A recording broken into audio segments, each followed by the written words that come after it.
یہ کہانی بڑی دلچسپ انداز میں شروع ہوئی۔ میں امرتسر کے ایک دیہاتی علاقے میں کام کر رہا تھا۔ گاؤں کا نام جانڈی پورا تھا۔ یہاں کے ماسٹر ریاض صاحب بڑی جانی پہچانی شخصیت تھے۔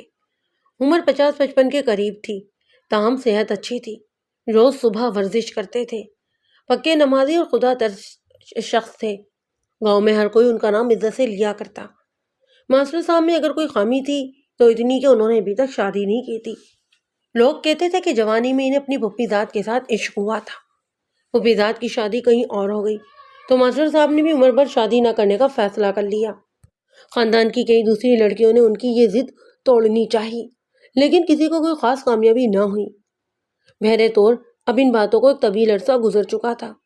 ماسٹر صاحب کی کنپٹیوں پر بھی سفید بال آ چکے تھے اور ان کے طور اعتبار سے بزرگوں والی سنجیدگی جھلکنے لگی تھی۔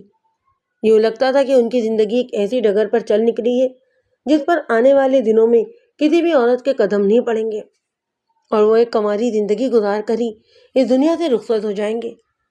لیکن ایک روز بلال شاہ نے مجھے ان کے بارے میں ایک اہم بات بتائی۔ گرمیوں کے دن تھے، وہ چک اٹھا کر میرے کمرے میں آیا اور میرے کمرے میں پنکھا لگا ہوا تھا اور بلال شاہ اکثر بانے بانے سے ہوا لینے چلا آتا۔ پہلے تو میں نے یہی سمجھا کہ وہ پسینہ خشک کرنے کے چکر میں آیا ہے، لیکن پھر اس کا چہرہ دیکھ کر مجھے اندازہ ہوا کہ کوئی اہم بات بھی اس نے کرنی ہے۔ اس کے چہرے پر سرخی تھی اور چھوٹی چھوٹی آنکھوں میں چگل خوروں کی سی چمک۔ کہنے لگا، خان صاحب، کچھ دنوں سے میں ایک عجیب سی بات محسوس کر رہا ہوں۔ پہلے تو میرا خیال تھا کہ شاید مجھے غلط فہمی ہو رہی ہے، لیکن اب یہ شک اور شبہ یقین میں بدلتا جا رہا ہے۔ میں نے کہا، کہیں تیری گھر والی کاجی پھر سے خراب تو نہیں ہونے لگا؟ ارے نہیں خان صاحب، وہ سر جھٹک کر بولا، آپ کو تو بس ایک بات ہی سوچتی رہتی ہے، میں کچھ اور کہہ رہا ہوں۔ ماسٹر ریاض کو تو جانتے ہیں نا آپ؟ میں نے کہا، میں سر ہلایا تو وہ بولا، پچھلے کچھ دنوں سے ماسٹر صاحب کچھ بدلے بدلے سے ہیں، بڑے ہی بن ٹھن کر رہتے ہیں، اب تو کبھی کبھی سرما بھی لگانے لگے ہیں۔ میں نے کئی بار انہیں خود ہی خود مسکراتے ہوئے اور گنگناتے ہوئے دیکھا ہے۔ میرے پڑوسی ہیں، اس لیے ان کی جتنی خبر مجھے ہے اور کسی کو نہیں ہو سکتی۔ مجھے تو لگتا ہے کہ ماسٹر جی کا کہیں ٹانکا جڑ گیا ہے۔ میں نے کہا، اگر جڑ گیا ہے تو اس میں برائی کیا ہے؟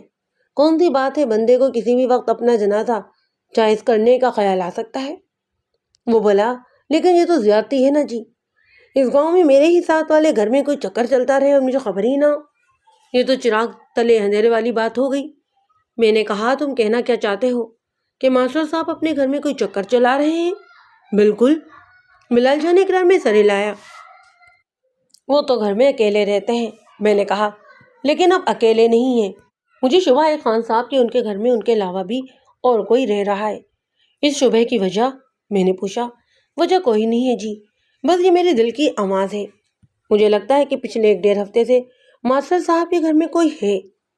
آپ کو پتہ ہی ہے کہ ہمارے کوٹھے سے ماسٹر صاحب کی صحن کا کچھ حصہ صاف نظر آتا ہے۔ آپ کو یاد ہوگا 5-6 روز پہلے رات کو بارش ہوئی تھی۔ اگلے دن صبح ماسٹر صاحب کے کچے صحن پر میری نظر پڑی تو وہاں مٹی پر کسی عورت کے قدموں کے نشانات نظر آئے۔ میں نے مسکراتے ہوئے پوچھا، نشان الٹے تو نہیں تھے؟ کیونکہ سنا ہے کہ ہوائی چیزوں کے پاؤں الٹے ہوتے ہیں۔ وہ بولا، خان صاحب آپ مذاق مت سمجھے، میں بالکل سنجیدہ ہوں، اس گھر میں کوئی نہ کوئی رہ رہا ہے۔ ابھی کل شام میں نے ماسٹر صاحب کی صحن میں دروازے کے پاس بالوں کا ایک گچھا دیکھا ہے۔ آپ کو پتہ ہی ہے کہ عورتیں کنگھی کرنے کے بعد سر سے اترے ہوئے بال انگلی پر لپیٹ کر گول کرتی ہیں اور کوڑے میں پھینک دیتی ہیں۔ بعض اوقات یہ بال ہوا کی وجہ سے ادھر ادھر چکرانے لگتے ہیں۔ ایسے ہی بال مجھے ماسٹر صاحب کے صحن میں نظر آئے ہیں۔ میں نے کہا، یار مجھے تو لگتا ہے کہ تمہیں کوئی وہم ہو گیا ہے۔ اگر وہم نہیں ہے تو کسی طرح اس بات کی تصدیق کر لو، اپنی بیوی یا کسی دوسری عورت کو ماسٹر کے گھر میں بھیجو، وہ اندر کی ساری بات باہر نکال لائے گی۔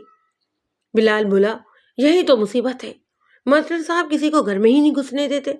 پہلے انہوں نے کھانا پکانا وغیرہ کے لیے ایک بوڑھی ملازمہ حمیدن رکھی ہوئی تھی۔ حمیدن کی بھی انہوں نے اسی لیے چھٹی دے دی تھی کہ اس کی وجہ سے عورتوں کا گھر میں آنا جانا تھا۔ میں نے کہا، تو پھر خود چلے جاؤ، تمہیں وہ کھا تو نہیں جائیں گے؟ وہ بولا، خان صاحب مجھے تو ڈر لگتا ہے، موڈی بندے ہیں، کہیں کوئی ایسی ویسی بات کہہ دی تو گھر والی کے سامنے بے عزتی ہو جائے گی۔ پھر ذرا سوچ کر کہنے لگا، ہاں ایک طریقہ ہے، ہمارے دن میں دیرک کا ایک درخت ہے جو کافی پھیل چکا ہے، میں اس کی چند ایک موٹی موٹی ٹہنیاں کاٹ دیتا ہوں، یہ ٹہنیاں ماسٹر صاحب کے صحن میں جا کر گریں گی۔ ظاہر ہے ماسٹر صاحب خود تو ٹہنیاں اٹھا کر باہر نکالنے سے رہے، اس کام کے لیے مجھے ہی ان کے گھر جانا پڑے گا۔ بات ختم کر کے وہ معنی خیز انداز میں میری طرف دیکھنے لگا۔ میں نے کہا، صرف ماسٹر صاحب کے گھر جانے کے لیے تم ایک سایہ دار درخت کٹوا دو گے؟ وہ مسکرا کر بولا، اس میں دونوں فائدہ ہے جی، ایک تو ماسٹر صاحب کے گھر جانے کا موقع ملے گا، دوسرے میری گھر والی کی ایک بری عادت بھی چھوٹ جائے گی۔ میں نے کہا، تمہارے علاوہ بھی کوئی بری عادت لگی ہوئی ہے اسے؟ کوئی ایک ہو تو جی بتاؤں۔ وہ بھی خوشگوار موڈ میں بولا، اپنے دھڑک والا معاملہ ہی لے لیں، اللہ کی بندی 11 بجے ہی چارپائی ڈال کر وہاں پر بیٹھ جاتی ہے، ساری دوپہر وہاں گزرتی ہے۔ اب مجھے کہیں آنا جانا ہوتا ہے تو وہ صحن میں ہوتی ہے، اس لیے فوراً ہی دیکھ لیتی ہے۔ پھر سوال و جواب کا سلسلہ شروع ہو جاتا ہے، کہاں جا رہے ہو، کیوں جا رہے ہو، وغیرہ وغیرہ۔ نہ یہ دھیرک رہے گی اور نہ وہ میری چوکی داری کے لیے وہاں پر بیٹھے گی۔ کیسا ہے؟ اس نے بڑی تعت طلب نظر سے میری طرف دیکھا۔ بہت دور کی سوچتے ہو شاہ جی، میں نے کہا۔ اگلے ہی روز بلال شاہ نے وہی کیا جو اس نے کہا تھا۔ میں صبح تھانے کی طرف آتے ہوئے اس کے گھر کے پاس سے گزرا تو وہ مجھے دھیرک کی ایک بلند چوک پر بیٹھا ہوا نظر آیا۔ تھانے آ کر میں بلال شاہ کی آمد کا انتظار کرنے لگا۔ میرا تو خیال تھا کہ وہ کوئی بڑی ہی دلچسپ خبر لے کر آئے گا۔ میرے اندازے کے مطابق وہ تقریباً 12 بجے ہی تھانے آیا، سخت تھکا ہوا اور مایوس نظر آ رہا تھا۔ میں نے پوچھا، کیا بات ہے، تدبیر کامیاب ہوئی؟ وہ بولا، کامیاب تو ہو گئی ہے لیکن حاصل کچھ نہیں ہوا۔ مجھے تو لگتا ہے کہ ماسٹر صاحب پہلے سے ہی تاڑ گئے تھے۔ میں نے کہا، بات کیا ہوئی ہے، ذرا کھل کر تو بتاؤ۔ وہ کہنے لگا، کم از کم اس وقت تک تو ماسٹر صاحب کے گھر میں کوئی دوسرا بندہ نہیں ہے۔ میں نے گھر میں اچھی طرح گھوم پھر کر دیکھا ہے، کوئی ایسی نشانی بھی نظر نہیں آئی جس سے اندازہ ہو کہ یہاں کوئی عورت رہ رہی ہے یا پھر رہ رہی تھی۔ میں نے کہا، ہو سکتا ہے کہ وہ سچ مچ کوئی ہوائی چیز ہو۔ اگر وہ واقعی کوئی ہوائی چیز ہے تو پھر تمہیں اس معاملے میں ٹانگ نہیں اڑانا چاہیے۔ ہو سکتا ہے کہ ماسٹر صاحب کو چھوڑ کر تم پر عاشق ہو جائے۔ بلال شاہ ہوائی چیزوں سے بہت ڈرتا تھا، ذرا گھبرا کر بولا، میں نے آپ سے بہت دفعہ کہا ہے کہ مجھ سے ایسا مذاق مت کہا کریں، کبھی کبھی مذاق میں نکلی ہوئی بات بھی سچ ہو جاتی ہے۔ بہرحال بات آئی گئی ہو گئی، 20 25 26 روز گزر گئے۔ بلال شاہ سے اس موضوع پر میری دوبارہ بات نہیں ہوئی، نہ ہی ماسٹر ریاض سے میرا آمنا سامنا ہوا۔ یہ مئی کی آخری تاریخیں تھیں۔ ان دنوں جانڈی پورہ کے نواں میں پیر مست کا میلہ لگا تھا۔ یہ بڑا ہی بارونق میلہ ہوتا تھا، دور دراز سے لوگ یہاں پر پہنچتے، بڑا زبردست بازار بھی لگتا تھا۔ اس کے علاوہ کھیل تماشے، ناچ گانے، سرکس، بہت کچھ چلتا۔ ایسے میلے ٹیلوں میں اکثر جرائم پیشہ لوگ بھی گھس آتے ہیں۔ مقامی پولیس کی ذمہ داری ہوتی ہے کہ وہ ایسے لوگوں پر نظر رکھے اور امن و امان کو خراب نہ ہونے دے۔ یہ میلے کے آخری دن کا واقعہ ہے۔ میں سادہ لباس میں گشت پر تھا، اچانک ہی میری نگاہ ایک شخص پر پڑی۔ وہ منہ دوسری طرف کیے کھڑا تھا، مجھے وہ ماسٹر ریاض کی طرح لگا۔ میں چند قدم چل کر بائیں طرف آیا، وہ ماسٹر ریاض ہی تھا، اس بات کی تصدیق ہو گئی تھی۔ وہ ایک مٹیاری والے کی دکان پر کھڑا تھا۔ بڑی جلدی اس نے دکاندار سے 1 2 چیزیں خریدی اور لوگوں کی بھیڑ میں شامل ہو گیا۔ ماسٹر ریاض کی خریداری دیکھ کر میرا ماتھا بری طرح ہی ٹھنکا۔ اس نے جو اشیاء خریدی تھی وہ زنانہ استعمال کی تھی۔ میں تمام اشیاء تو ٹھیک سے نہیں دیکھ سکا، لیکن سرخ رنگ کا ایک پراندہ اور دوپٹے کو لگانے والی ایک لیس مجھے دور ہی سے نظر آ گئی تھی۔ نہ جانے کیوں میرا دل چاہا کہ میں ماسٹر ریاض کا پیچھا کروں۔ میں مناسب فاصلہ رکھ کر ماسٹر کے پیچھے چل دیا۔ اس کی چال ڈھال سے اندازہ ہو رہا تھا کہ وہ اپنی خریداری مکمل کر چکا ہے اور اب اسے اس میلے کی گھما گاہی سے کچھ بھی زیادہ دلچسپی نہیں۔ میرا ایک حوالدار بھی میرے ارد گرد ہی موجود تھا۔ میرا انداز دیکھ کر بھاپ گیا کہ مجھے کوئی مشکوک بندہ نظر آیا ہے۔ وہ بھی میرے پیچھے پیچھے چل دیا۔ ہم ماسٹر ریاض کے پیچھے چلتے میلے کی گھما گاہی سے باہر نکل آئے۔ سائیکل اسٹینڈ سے ماسٹر ریاض نے اپنی سائیکل نکالی اور روانہ ہو گیا۔ قریب ایک ٹانگا کھڑا تھا، ٹانگا بان جاڑی پورا گاؤں ہی کا تھا۔ میں حوالدار کے ساتھ فوراً ہی ٹانگے میں بیٹھ گیا اور ٹانگا بان سے کہا کہ ماسٹر ریاض کا وہ پیچھا کرے۔ ٹانگا بان میری سکون پر حیران ہوا، تاہم اس سے اپنی حیرت یا اظہار زبان سے کچھ نہیں کہا۔ جب ہم میلے سے نکلے تو شام ہونے والی تھی۔ دیکھتے ہی دیکھتے سورج بھی غروب ہو گیا اور کھیت کھلیان تاریکی میں ڈوب گئے۔ میں اور حوالدار ٹانگے کی پچھلی نصف پر بیٹھے تھے، لہذا اس بات کا امکان بہت کم تھا کہ ماسٹر ریاض ہمیں دیکھ سکے گا۔ تاریخی پھیلنے کے بعد تو یہ امکان بالکل ہی ختم ہو گیا۔ ماسٹر ریاض کے رخ سے اندازہ ہو رہا تھا کہ وہ نہر کے گاؤں سلطان کے میں جانے کا ارادہ رکھتا ہے۔ اب مجھے بلال شاہ کی بات یاد آئی۔ ایک روز اس نے کہا تھا کہ اس نے ماسٹر ریاض کو سائیکل پر سوار سلطان کی طرف آتے ہوئے دیکھا تھا۔ نہ جانے کیوں مجھے محسوس ہونے لگا کہ ماسٹر ریاض نے کسی اہم راز سے پردہ اٹھنے والا ہے۔ ٹانگا مان نے میری ہدایت کے مطابق ماسٹر ریاض کا تعاقب بڑی کامیابی سے جاری رکھا اور ہم 1 گھنٹے کے اندر نہر کا پل پار کر کے سلطان کے گاؤں پہنچ گئے۔ سلطان کے گاؤں سے زیادہ قصبہ کہنا اسے زیادہ مناسب رہے گا۔ یہاں کچے مکانوں کی نسبت پختہ اور نیم پختہ مکان زیادہ تھے۔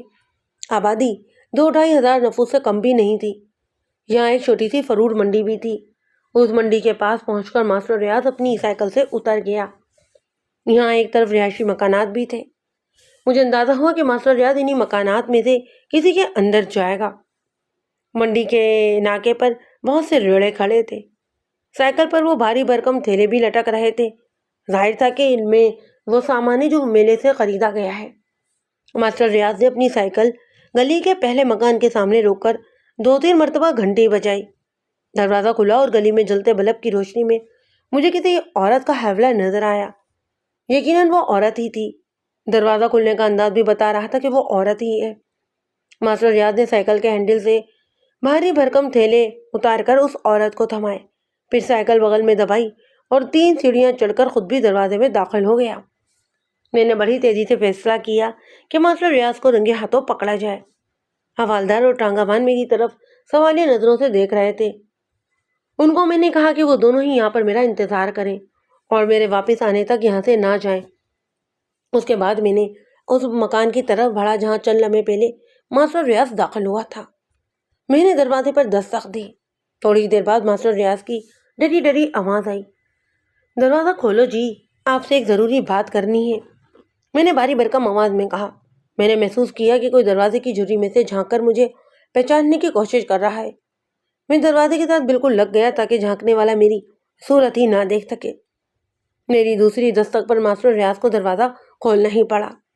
جو ہی ماسٹر ریاض کی شکل نظر آئی، میں اسے دھکیلتا ہوا اندر داخل ہو گیا۔ کیا بات ہے، کون ہو تم؟ ماسٹر ریاض نے سخت گھبرائے ہوئے لہجے میں کہا۔ اس کے دونوں ہی ہاتھ میرے سینے پر تھے اور وہ مجھے پیچھے کی طرف دھکیل رہا تھا۔ پھر اس نے مجھے پہچان لیا اور اس کے ساتھ ہی اس کی بڑی بڑی آنکھوں میں ڈر اور اندیشوں کے گہرے سائے سمٹ آئے اور وہ یکدم پیچھے ہٹ گیا۔ میں نے بڑے اطمینان سے کہا، کیا بات ہے، میرے جسم سے کرنٹ لگا ہے کیا تمہیں؟ وہ کلایا، آپ یہاں انسپکٹر صاحب، لیکن کس لیے؟ اتنے میں ہماری آوازیں سن کر وہ پردہ نشین بھی اندر دروازے سے نکل آئی جس کی وجہ سے میں یہاں پر آیا تھا۔ اس کے ہاتھ میں ایک لفافہ تھا۔ لفافے میں کوئی مٹھائی قسم کی شے تھی کیونکہ کاغذ پر چکنائی کے دھبے تھے۔ وہ ایک تصویر کی طرح برآمدے کے بیچ میں کھڑی تھی۔ میں نے اسے دیکھا اور دیکھتا ہی رہ گیا۔ وہ حسین و جمیل ہی نہیں، معصوم صورت بھی تھی، اور سب سے بڑھ کر اس کا جسم تھا جیسے وہ جیتا جاگتا جسم نہ ہو بلکہ کسی مصور کا حسین خیال ہو۔ اس کے لمبے سیاہ بال ایک شانے پر گر رہے تھے اور آنکھیں میں کسی بچے کی سی حیرت اور دہشت تھی۔ میں نے لڑکی کی طرف اشارہ کرتے ہوئے ماسٹر ریاض سے کہا، میرا خیال ہے تمہیں اپنے سوال کا جواب مل گیا ہوگا۔ میں اس لڑکی کے لیے یہاں پر آیا ہوں۔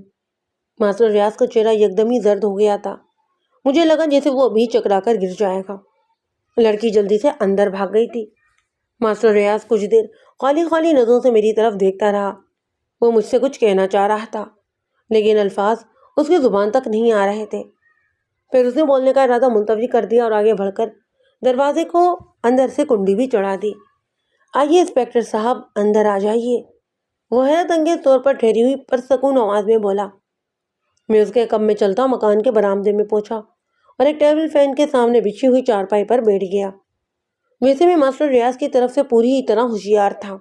وہ بہت گھبرایا ہوا تھا اور گھبراہٹ کی زیادتی میں میرے لیے خطرناک بھی ثابت ہو سکتی تھی۔ اس بات سے انکار نہیں کیا جا سکتا تھا کہ وہ شریف تھا، لیکن جو شریف گھر میں خوبصورت اور جوان کنیز پال سکتا ہے وہ اپنی جان اور عزت بچانے کے لیے کوئی بڑا بھی جرم کر سکتا ہے۔ دفتر اندر سے ایک دھڑام کی آواز آئی۔ یوں لگا جیسے کوئی پورے وزن کے ساتھ نیم پختہ فرش پر گرا ہے۔ ماسٹر ریاض لپک کر اندر گیا۔ میں نے بھی افراتفری سے فائدہ اٹھایا اور خود بھی اندر چلا گیا۔ کمرے کے عین وسط میں ایک میز تھی۔ میز پر 2 ٹھیلے رکھے تھے جو ماسٹر ریاض میلے سے بھر کر لایا تھا۔ سرخی پاؤڈر، چوڑیاں، چمکتے گہنے، پراندے اور اس کے علاوہ کھانے پینے کی دیگر چیزیں۔ بہت سا ہی سامان نکلا تھا اور ان دونوں تھیلوں میں سے لیکن جس کے لیے یہ سامان لایا گیا تھا وہ فرش پر بے ہوش پڑی تھی۔ اس کے ہاتھ میں پکڑا ہوا مٹھائی والا لفافہ گر گیا تھا اور جلیبیاں دور تک بکھری ہوئی تھیں۔ ماسٹر ریاض نے جیسے تڑپ کر لڑکی کے شانے تھامے اور اسے جھنجھوڑنے لگا۔ تارا، تارا، وہ اسے پکارتا جا رہا تھا۔ پھر نہایت بےتابی سے اس نے لڑکی کا سر اپنی گود میں رکھا۔ لڑکی کی پتلیاں اوپر چڑھی ہوئی تھی اور سارا ہی جسم لڑک رہا تھا۔ ہونٹ عجیب سے انداز میں بھیج گئے تھے۔ ماسٹر ریاض ہانپتی آواز میں بولا، پھر دورہ پڑ گیا ہے؟ کیا پہلے بھی ایسا ہوا ہے؟ ہاں، 2 دفعہ ہو چکا ہے۔ کیسے ٹھیک ہوتی ہے؟ بس خود بخود ہو گئی تھی، ماسٹر ریاض نے کہا۔ پھر اسے شانوں سے تھامتے ہوئے بولا، آپ اس کی ٹانگیں پکڑیں، پنکھے کے سامنے لے چلتے ہیں۔ ایک طرف سے میں نے اور دوسری طرف سے ماسٹر ریاض نے اسے اٹھایا۔ وہ کسی گڑیا ہی کی طرح ہلکی پھلکی اور لچکدار تھی۔ جب میں نے اس کی ٹانگیں پکڑی تو میری نگاہ اس کی جوتی پر پڑی، جو بالکل نئے فیشن کی جوتی تھی۔ یوں لگتا تھا کہ پہننے والے نے جوتی کی بجائے کسی مچھلی میں پاؤں گھسیڑا ہوا ہے۔ ہم نے اسے برآمدے میں لا کر پنکھے کے عین سامنے چارپائی پر ڈال دیا۔ ماسٹر ریاض نے اس کی ہتھیلیاں ملنی شروع کر دی، جبکہ میں اپنے رومال سے اس کے تلوں کی مالش کرنے لگا۔ تھوڑی دیر بعد اس کی پلکوں میں جشن ہوئی اور اس نے کڑا کر اپنی آنکھیں کھول دیں۔ ماسٹر ریاض سراہی میں سے ٹھنڈا پانی لے کر آیا اور گلاس اس کے ہونٹوں سے لگا دیا۔ چند گھونٹ لینے کے بعد لڑکی کے حواس بحال ہوئے تو اس نے ایک اجنبی مرد کے سامنے خود کو دیکھ کر سمیٹنا اور ڈھانپنا شروع کیا۔ کون ہے یہ؟ وہ اپنی انگلی میری طرف اٹھا کر خوفزدہ لہجے میں بولی۔ اس کی آواز بھی اسی کی طرح نازک تھی۔ تم اندر چلو، ماسٹر ریاض سنی انسنی کر کے بولا۔ اس نے شانوں سے تھام کر لڑکی کو اٹھایا، بے سہارا دے کر اندر لے گیا۔ ہوش میں آنے کے بعد وہ بالکل ٹھیک ٹھاک نظر آنے لگی۔ کسی بھی قسم کی بیماری یا کمزوری کے آثار اس میں نظر نہیں آتے تھے۔ ماسٹر ریاض کو واپس آنے میں 4-5 منٹ لگ گئے۔ اس دوران میں گھر کا جائزہ لیتا رہا۔ یہ 3-4 مرلے کا نیم پختہ مکان تھا، 2 کمرے، ایک برآمدہ اور چھوٹا سا صحن۔ میں اس وقت برآمدے میں بیٹھا تھا۔ یہاں ٹیبل فین کے ساتھ ساتھ 2 چارپائیاں بچھی تھیں۔ ظاہر ہے کہ ان چارپائیوں پر ماسٹر ریاض اور تارا نامی اس لڑکی کو ہی سونا تھا۔ ساتھ ساتھ بچھی ہوئی چارپائیاں مجھے بہت کچھ سمجھا رہی تھیں۔ ماسٹر ریاض کمرے سے باہر نکلا تو اس کا چہرہ کچھ بجھا بجھا تھا۔ ایک گہری سانس لے کر میرے سامنے کرسی پر بیٹھ گیا اور بولا، انسپکٹر صاحب، مجھے نہیں معلوم کہ آپ میرے پیچھے کیوں لگے ہیں اور کیا سوچ رہے ہیں میرے بارے میں، لیکن میں آپ کو جو کچھ بتاؤں گا سچ ہی بتاؤں گا۔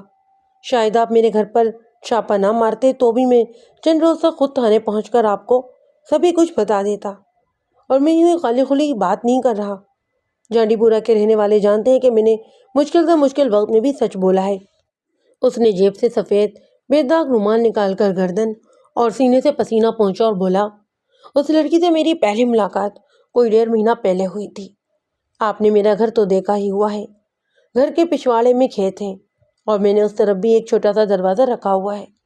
اس رات تیز آندھی کے بعد بارش شروع ہوئی تھی اور میں چھت سے نیچے کمرے میں آ کر سو گیا تھا۔ کوئی 2-2:30 بجے کا وقت ہوگا، اس چھوٹے سے دروازے پر دستک ہوئی جو کھیتوں کی طرف کھلتا ہے۔ میں نے اٹھ کر کنڈی اتاری۔ میرے سامنے یہی تارا نامی لڑکی ہانپتی کانپتی کھڑی تھی۔ جو ہی میں نے دروازہ کھولا، یہ بڑی تیزی سے اندر آ گئی اور خود ہی دروازہ بند کر کے اندر سے کنڈی بھی چڑھا دی۔ ہاتھ جوڑ کر مجھ سے کہنے لگی، میرے پیچھے گنڈے لگے ہوئے ہیں، مجھے پناہ دے دو۔ میں نے کہا، میں کیسے پناہ دے دوں؟ مجھے کیا معلوم کہ کہاں سے آئی ہو تم اور کون ہو؟ وہ ہکلا کر بولی، میں سچ کہتی ہوں کہ میں سخت مصیبت میں ہوں۔ اگر آپ نے میری مدد نہ کی تو صبح میری لاش کسی کھیت میں پڑی ہوئی ملے گی۔ میں نے کہا، میں تمہیں مسجد میں لے جا سکتا ہوں، امام مسجد کا گھر بھی چھوڑ کر آ سکتا ہوں۔ اس گھر میں اکیلا رہتا ہوں، اس لیے میں تمہیں یہاں نہیں رکھ سکتا۔ ایک دم اس کی حالت غیر ہونے لگی اور اسے دورہ پڑ گیا۔ میں بڑی مشکل سے اور کوشش سے اسے ہوش میں لایا۔ وہ شکل و صورت سے گجراتی لگتی، لیکن لباس پنجابیوں والا تھا اور ٹوٹی پھوٹی پنجابی بھی بول لیتی۔ وہ جتنی خوبصورت ہے اس سے زیادہ بھولی بھالی اور معصوم ہے۔ اس کی باتیں سن کر مجھے یقین ہو گیا ہے کہ اسے کوئی بھی شخص آسانی سے ورغلا کر اپنے ساتھ لے جا سکتا ہے۔ میں نے اس کا اتا پتا پوچھا اور یہ جاننے کی کوشش کی کہ وہ یہاں تک کیسے پہنچی ہے۔ وہ تو جیسے کچھ بتانے پر تیار ہی نہیں تھی۔ ہاں، اگر میں زیادہ اصرار کرتا تو وہ رونے لگتی۔ 3-4 دن میں ہی وہ مجھ سے اس قدر مانوس ہو گئی ہے کہ میرے لیے اسے تھوڑی دیر کے لیے اکیلا چھوڑنا بھی مشکل ہو گیا ہے۔ بس وہ بار بار ایک ہی بات کہتی تھی، اور اب بھی کہہ رہی ہے کہ میں آپ کے گھر سے باہر نہیں جاؤں گی۔ اگر آپ زبردستی کریں گے تو اسی وقت جان دے دوں گی۔ اس کے پاس ایک پڑیا میں سنکیا ہے، پتہ نہیں کہاں سے لے لیا ہے اس نے۔ پڑیا کو اپنے لباس کے اندرونی حصے میں چھپا کر رکھتی ہے، کہتی ہے کہ فوراً ہی یہ سنکیا کھا لوں گی۔ ماسٹر ریاض کے لب و لہجے میں سچائی جھلک رہی تھی۔ میں نے اسے پوچھا، لیکن تم تو نادان نہیں تھے، تمہیں پتہ ہونا چاہیے تھا کہ یہ کتنا بڑا اخلاقی اور قانونی جرم ہے، بجائے اس کے کہ تم پولیس کو اطلاع کر کے اپنا قانونی فرض پورا کرتے۔ تم نے اسے 12 روز گھر میں چھپائے رکھا، اور جب تمہیں خطرہ محسوس ہوا کہ بھید کھل جائے گا تو اسے لے کر یہاں سلطان کے آ گئے اور کرائے کا مکان لے لیا۔ ماسٹر ریاض نے میری ساری بات سن کر بڑی بے بسی سے اپنا سر ہلایا۔ انسپکٹر نواز، تم سمجھ نہیں رہے ہو کہ یہ میرے لیے کتنی مشکل بنی ہوئی ہے۔ میں پورے یقین کے ساتھ کہتا ہوں کہ یہ لڑکی وہی کرتی جو کہہ رہی ہے۔ میں نے بتایا ہے نا کہ یہ جتنی خوبصورت ہے اتنی ہی نادان اور جذباتی بھی ہے۔ تم خود ہی اس سے بات چیت کر کے دیکھ لو، تمہیں پتہ چل جائے گا کہ یہ کیا چیز ہے۔ میں نے اس کی ساری بات چیت سن کر کہا، وہ تو میں کروں گا ہی، لیکن تم بھی تو بتاؤ نا کہ اس کے ساتھ تم کس حیثیت سے رہ رہے ہو۔ میں نے پہلی بار ماسٹر ریاض کے چہرے پر رنگ سا لہراتے دیکھا۔ وہ گہری سانس لے کر بولا، ابھی تک تو کوئی حیثیت نہیں ہے۔ میں نے کہا، یہ کیسے ہو سکتا ہے؟ آخر تم نے یہ مکان کرائے پر لیا ہے، مالک مکان یا محلے والوں کو کچھ تو بتایا ہوگا نا کہ یہ لڑکی کون ہے تمہاری۔ ماسٹر ریاض نے کہا کہ لوگوں کی نظر میں تو ہم میاں بیوی ہیں۔ ماسٹر ریاض کے اعتراف کے بعد میں نے اب لڑکی سے گفتگو کی۔ اسے دیکھ کر ایک چھوٹی سی ڈری سہمی چڑیا کا خیال آتا، یا پھر کانچ کی ایک نازک سی گڑیا جو ذرا سی ٹھیس سے ٹوٹ سکتی تھی۔ اس نے اپنی ساری ڈوڑیں ماسٹر ریاض کے ہاتھ میں تھما رکھی تھیں، اور اس کی ہر بات پر جی جی کہنا اس کی عادت ہو گئی تھی۔ ماسٹر ریاض نے کہا کہ برآمدے میں آؤ، وہ آ گئی۔ ماسٹر ریاض نے کہا بیٹھ جاؤ، وہ بیٹھ گئی۔ ماسٹر ریاض نے کہا سیدھی ہو کر آرام سے بیٹھو، وہ سیدھی ہو کر آرام سے بیٹھ گئی۔ وہ بڑی فرما برداری سے میرے مختلف سوالوں کے جوابات دیتی رہی، لیکن جو ہی میں نے پوچھا کہ وہ کہاں سے آئی ہے اور اس کے وارث کون ہیں، وہ چپ ہو گئی۔ ماسٹر ریاض نے بتایا کہ وہ کوشش کے باوجود اس چوب کو نہیں توڑ سکا، اور جب وہ نہیں توڑ سکا تو میں کس گنتی میں تھا؟ ہم اس پر زیادہ سختی یا دباؤ بھی نہیں ڈال سکتے تھے۔ ابھی تھوڑی دیر پہلے ہی وہ بڑی مشکل سے ہوش میں آئی تھی۔ وہ بڑی عجیب سی لڑکی تھی۔ کسی حد تک مجھے ماسٹر ریاض کی مجبوری بھی سمجھ میں آ گئی۔ وہ فطرتاً ایک رحم دل شخص تھا۔ اس کے لیے بہت مشکل تھا کہ وہ ایک بے سہارا اور کمزور لڑکی کو گلی کوچوں میں بھٹکنے کے لیے چھوڑ دیتا، اور یہ بھی کوئی بڑی بات نہیں تھی کہ ماسٹر ریاض کی پناہ میں محروم ہو کر وہ خودکشی کر لیتی۔ میں نے وقتی طور پر لڑکی کو اس کے حال پر چھوڑنے کا فیصلہ کیا، اور ماسٹر ریاض سے کہا کہ وہ اگلے روز تھانے آ کر مجھ سے ملے۔ اگلے روز ماسٹر ریاض آیا تو میں نے اسے سمجھایا کہ وہ پیار محبت اور نرمی کے ساتھ تارا سے کچھ اگلوانے کی کوشش کرے۔ اس دوران ان لوگوں سے بھی باخبر رہے جو بقول تارا اس کا پیچھا کر رہے تھے۔ بلال شاہ اس بات پر بڑا ہی خوش تھا کہ اس کا اندازہ درست ثابت ہوا، اور ماسٹر ریاض کے گھر سے بڈا نکل ہی آیا تھا۔ مجھے خدشہ تھا کہ وہ اپنی ذہانت کا ڈھنڈوارا ہر کس و ناقص کے سامنے پیٹ ڈالے گا۔ میں نے اسے تنہائی میں بٹھا کر اچھی طرح یہ بات سمجھا دی کہ فی الحال ماسٹر ریاض اور لڑکی کے بارے میں کسی کو پتہ نہیں چلنا چاہیے۔ یہی بات میں نے اپنے ساتھ جانے والے ٹانگا بان اور حوالدار سے بھی کر دی تھی۔ تقریباً 1 مہینہ اسی طرح گزر گیا۔ ماسٹر ریاض اکثر جانڈی پورہ گاؤں سے غائب رہتا تھا۔ اس نے اپنے دوست احباب کو بتا رکھا تھا کہ وہ امرتسر میں اپنی بہن کے گھر رہتا ہے اور اس کے بچوں کو FA کی تیاری کروا رہا ہے۔ اسکول میں چونکہ گرمیوں کی چھٹیاں تھیں، لہذا اس کا جانڈی پور رہنا اتنا ضروری بھی نہیں تھا۔ رات سے ہی بارش ہو رہی تھی۔ کھیتوں، کھلیانوں، گلیوں اور مکان میں ہر طرف جل تھل نظر آ رہا تھا۔ شام سے تھوڑی دیر پہلے ماسٹر ریاض چھتری لیے تھانے میں داخل ہوا۔ اس کی چھوٹی چھوٹی فیشنی داڑھی بڑی خوبصورتی سے ترچھی ہوئی تھی، بال بھی بڑی سلیقے سے بنے ہوئے تھے۔ اس نے کیچڑ سے بچنے کے لیے فل بوٹ پہن رکھے تھے۔ میں نے اس کے لیے گرما گرم چائے اور بسکٹ وغیرہ منگوائے۔ وہ بہت کھویا کھویا نظر آتا، آنکھوں میں رت جگہ ٹھہرے ہوئے تھے۔ ایک طویل سانس لے کر وہ بولا، انسپکٹر نواز، میں تارا سے شادی کرنا چاہتا ہوں۔ یہ فقرہ اس کی شکست کا اعتراف تھا، جس میں ماسٹر ریاض پچھلے 30 برس سے بچنے کی کوشش کر رہا تھا۔ میں جانتا تھا کہ یہ فقرہ جلد یا بدیر ماسٹر ریاض کے ہونٹوں سے ادا ہونے ہی والا ہے۔ لیکن مجھے یہ فقرہ سن کر زیادہ حیرت نہیں ہوئی۔ میں نے سگریٹ سلگاتے ہوئے کہا، لیکن ماسٹر ریاض، وہ تو تم سے 30-35 سال چھوٹی ہے۔ وہ بولا، یہ بات میں اسے سینکڑوں مرتبہ کہہ چکا ہوں، اور وہ باتیں بھی کہہ چکی ہے جو اس وقت تمہارے ذہن میں سر اٹھا رہی ہوں گی، یعنی یہ کہ اس کا اتا پتہ کیا ہے یا اس کا ماضی کیا ہے، اس کے والدین کہاں ہیں۔ لیکن وہ مجھے اس کے سوا کچھ بتا ہی نہیں رہی کہ وہ مسلمان ہے، اس کا نام طاہرہ عرف تارا ہے، اور وہ غیر شادی شدہ ہے، اور وہ مجھ سے شادی کرنا چاہتی ہے۔ ماسٹر ریاض نے حسب عادت جیب سے سفید رومال نکال کر اپنے چہرے سے پانی پہنچا اور بولا، انسپکٹر صاحب، آخر میں بھی ایک انسان ہوں، اور انسان خطا کا پتلا ہے۔ مجھے خوف آتا ہے کہ مجھ سے کبھی کوئی ایسی خطا نہ ہو جائے جس کی وجہ سے مجھے ساری عمر آنسو بہانا پڑے۔ اب میرے سامنے صرف 2 ہی راستے ہیں، اس لڑکی سے جان چھڑا لوں یا پھر اس سے شادی کر لوں۔ میں نے کہا، ماسٹر ریاض، لڑکی بالغ اور صحت مند ہے، اور وہ تم سے شادی کرنا چاہتی ہے، اور تم بھی اسے اپنانا چاہتے ہو، کوئی رکاوٹ بھی نہیں ہے۔ لیکن میں تمہیں مشورہ یہی دوں گا کہ اچھی طرح سوچ سمجھ لو۔ وہ بولا، سوچ سمجھ کر ہی بات کی ہے۔ میں نے اپنی مسکراہٹ کو بے مشکل ہونٹوں تک آنے سے روکا۔ ماسٹر ریاض جیسا پتھر دل 50 سال کی عمر میں ایک نازک سی لڑکی کے ہاتھوں چاروں خانے چت ہو گیا تھا۔ میں نے سگریٹ کا گھیرا کش لیتے ہوئے کہا، ماسٹر ریاض، ایک بات تو بتاؤ۔ پوچھو۔ ماسٹر ریاض نے بھی جوابی طور پر سگریٹ سلگا لیا۔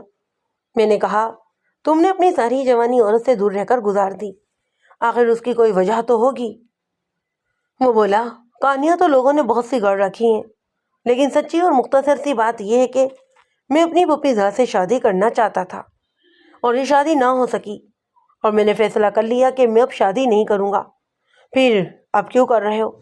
اس لڑکی میں مجھے وہ بات نظر آ گئی جسے دیکھنے کو میری آنکھیں ترس گئی تھیں۔ میں کچھ سمجھا نہیں۔ ماسٹر ریاض نے گہرا کش لے کر کہا، نجمہ بے حد چالاک، ذہین اور پڑھی لکھی لڑکی تھی۔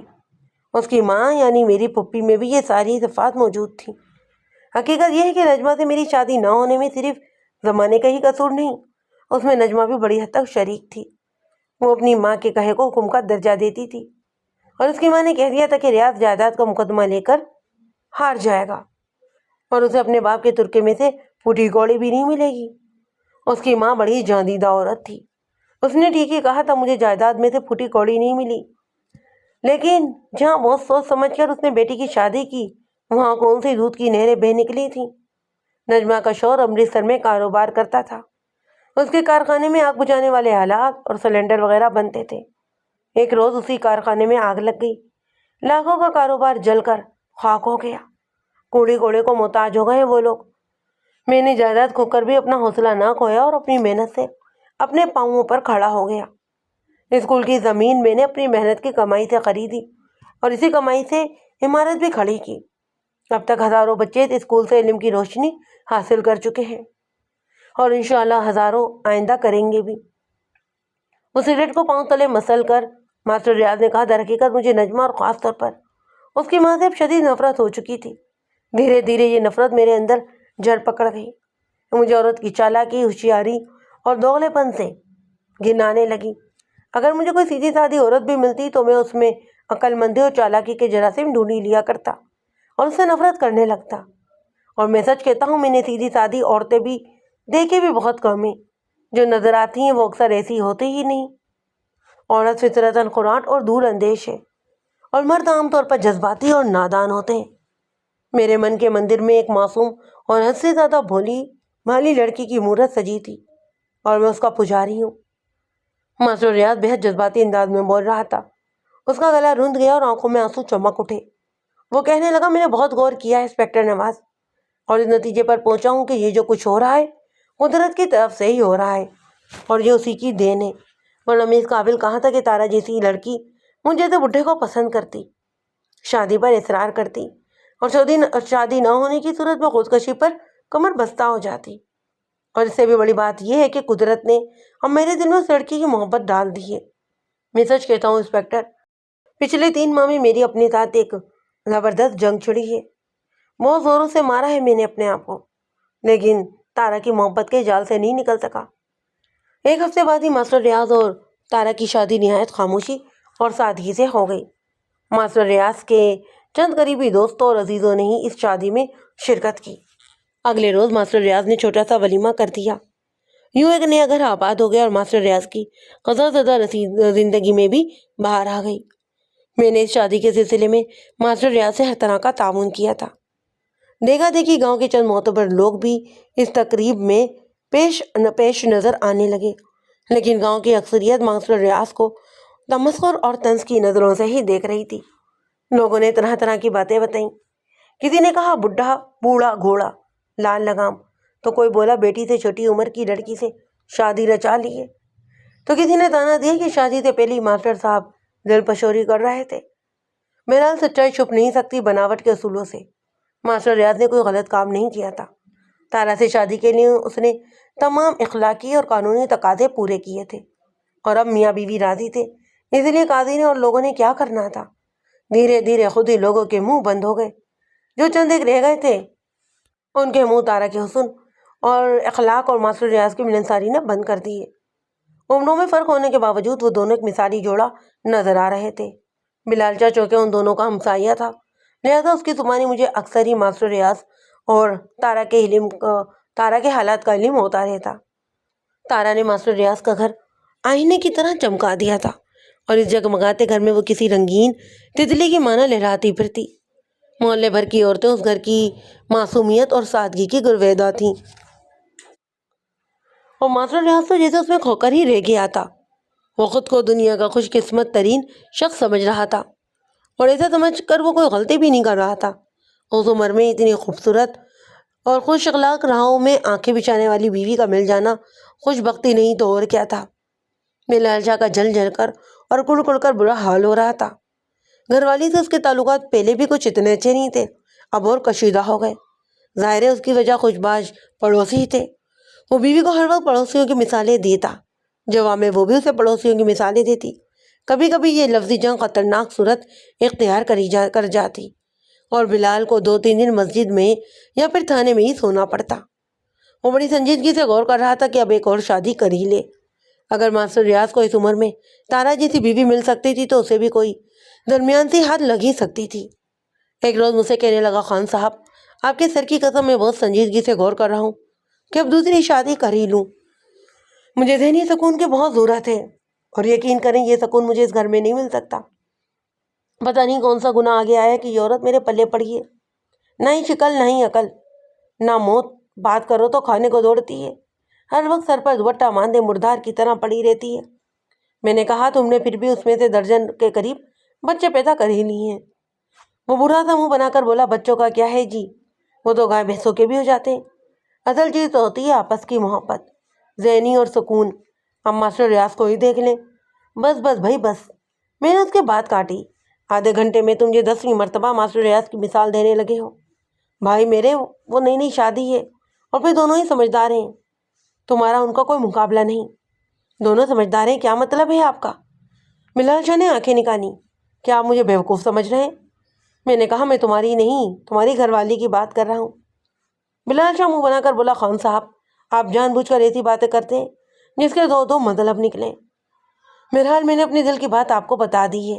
میں بہت سنجیدگی سے دوسری شادی کے بارے میں سوچ رہا ہوں۔ 1.5-2 ماہ کی بات ہے کہ ایک کیس کے سلسلے میں میرا امرتسر جانا ہوا۔ دوپہر کا وقت تھا، بڑا ہی خوشگوار موسم تھا۔ امرتسر مرکزی تھانے جانے کے لیے میں پیدل ہی کمنی باغ کے قریب سے گزر رہا تھا۔ دفتنی ایک عورت میری نگاہ پر پڑی اور میں بری طرح چونک گیا۔ وہ سیاہ ریشمی برقع میں لپٹی تیزی سے چھوٹے چھوٹے قدم اٹھاتی سڑک پار کر رہی تھی۔ وہ کوئی نوجوان لڑکی نظر آتی۔ اسے دیکھ کر میرے چونکنے کی وجہ لڑکی کی باریک اونچی والی سینڈل تھی۔ اس مچھلی نما سینڈل کو میں اچھی طرح پہچانتا تھا۔ چند ماہ پہلے جب سلطان کے مکان میں تارا بے ہوش ہو گئی تھی اور میں نے ماسٹر ریاض کے ساتھ مل کر اسے بستر پر لیٹایا تھا، تو اس عجیب و غریب سینڈل پر میری نگاہ پڑی تھی۔ پلک جھپکتے میں یہ بات میرے ذہن میں آئی کہ برقع میں لپٹی ہوئی لڑکی طاہرہ ریاض ہے۔ اگلا منظر دیکھ کر مجھے بڑا ہی چونکنا پڑا۔ طاہرہ اف تارا سڑک پار کر کے ریستوران کے سامنے پہنچی۔ یہاں سرخ و سفید رنگت کا ایک ادھیڑ عمر شخص کھڑا سگریٹ پی رہا تھا۔ تارا کو دیکھ کر اس کی آنکھیں چمک اٹھیں۔ اس کے قریب پہنچ کر تارا نے کوئی بات کی۔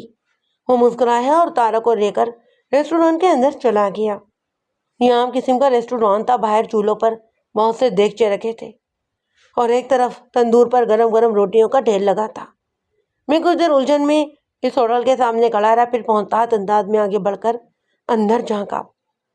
میں چونکہ سادہ لباس میں تھا، اسی لیے کسی نے میری طرف کوئی خصوصی توجہ نہیں دی۔ ریسٹورانٹ کے ہال نما کمرے میں بہت سے لوگ دوپہر کا کھانا کھا رہے تھے، لیکن تارا اور وہ ادھیڑ عمر شخص کہیں دکھائی نہ دیے۔ پھر میری نگاہ فیملی کیبنوں پر پڑی۔ ایک کیبن کے دروازے پر پردہ جھول رہا تھا۔ پردے کے نیچے سے مجھے کالے برقعے کا کچھ حصہ اور وہی جوتی نظر آئی جس نے مجھے شک میں مبتلا کر دیا۔ تارا اور ادھیڑ عمر شخص فیملی کیبن میں موجود تھے۔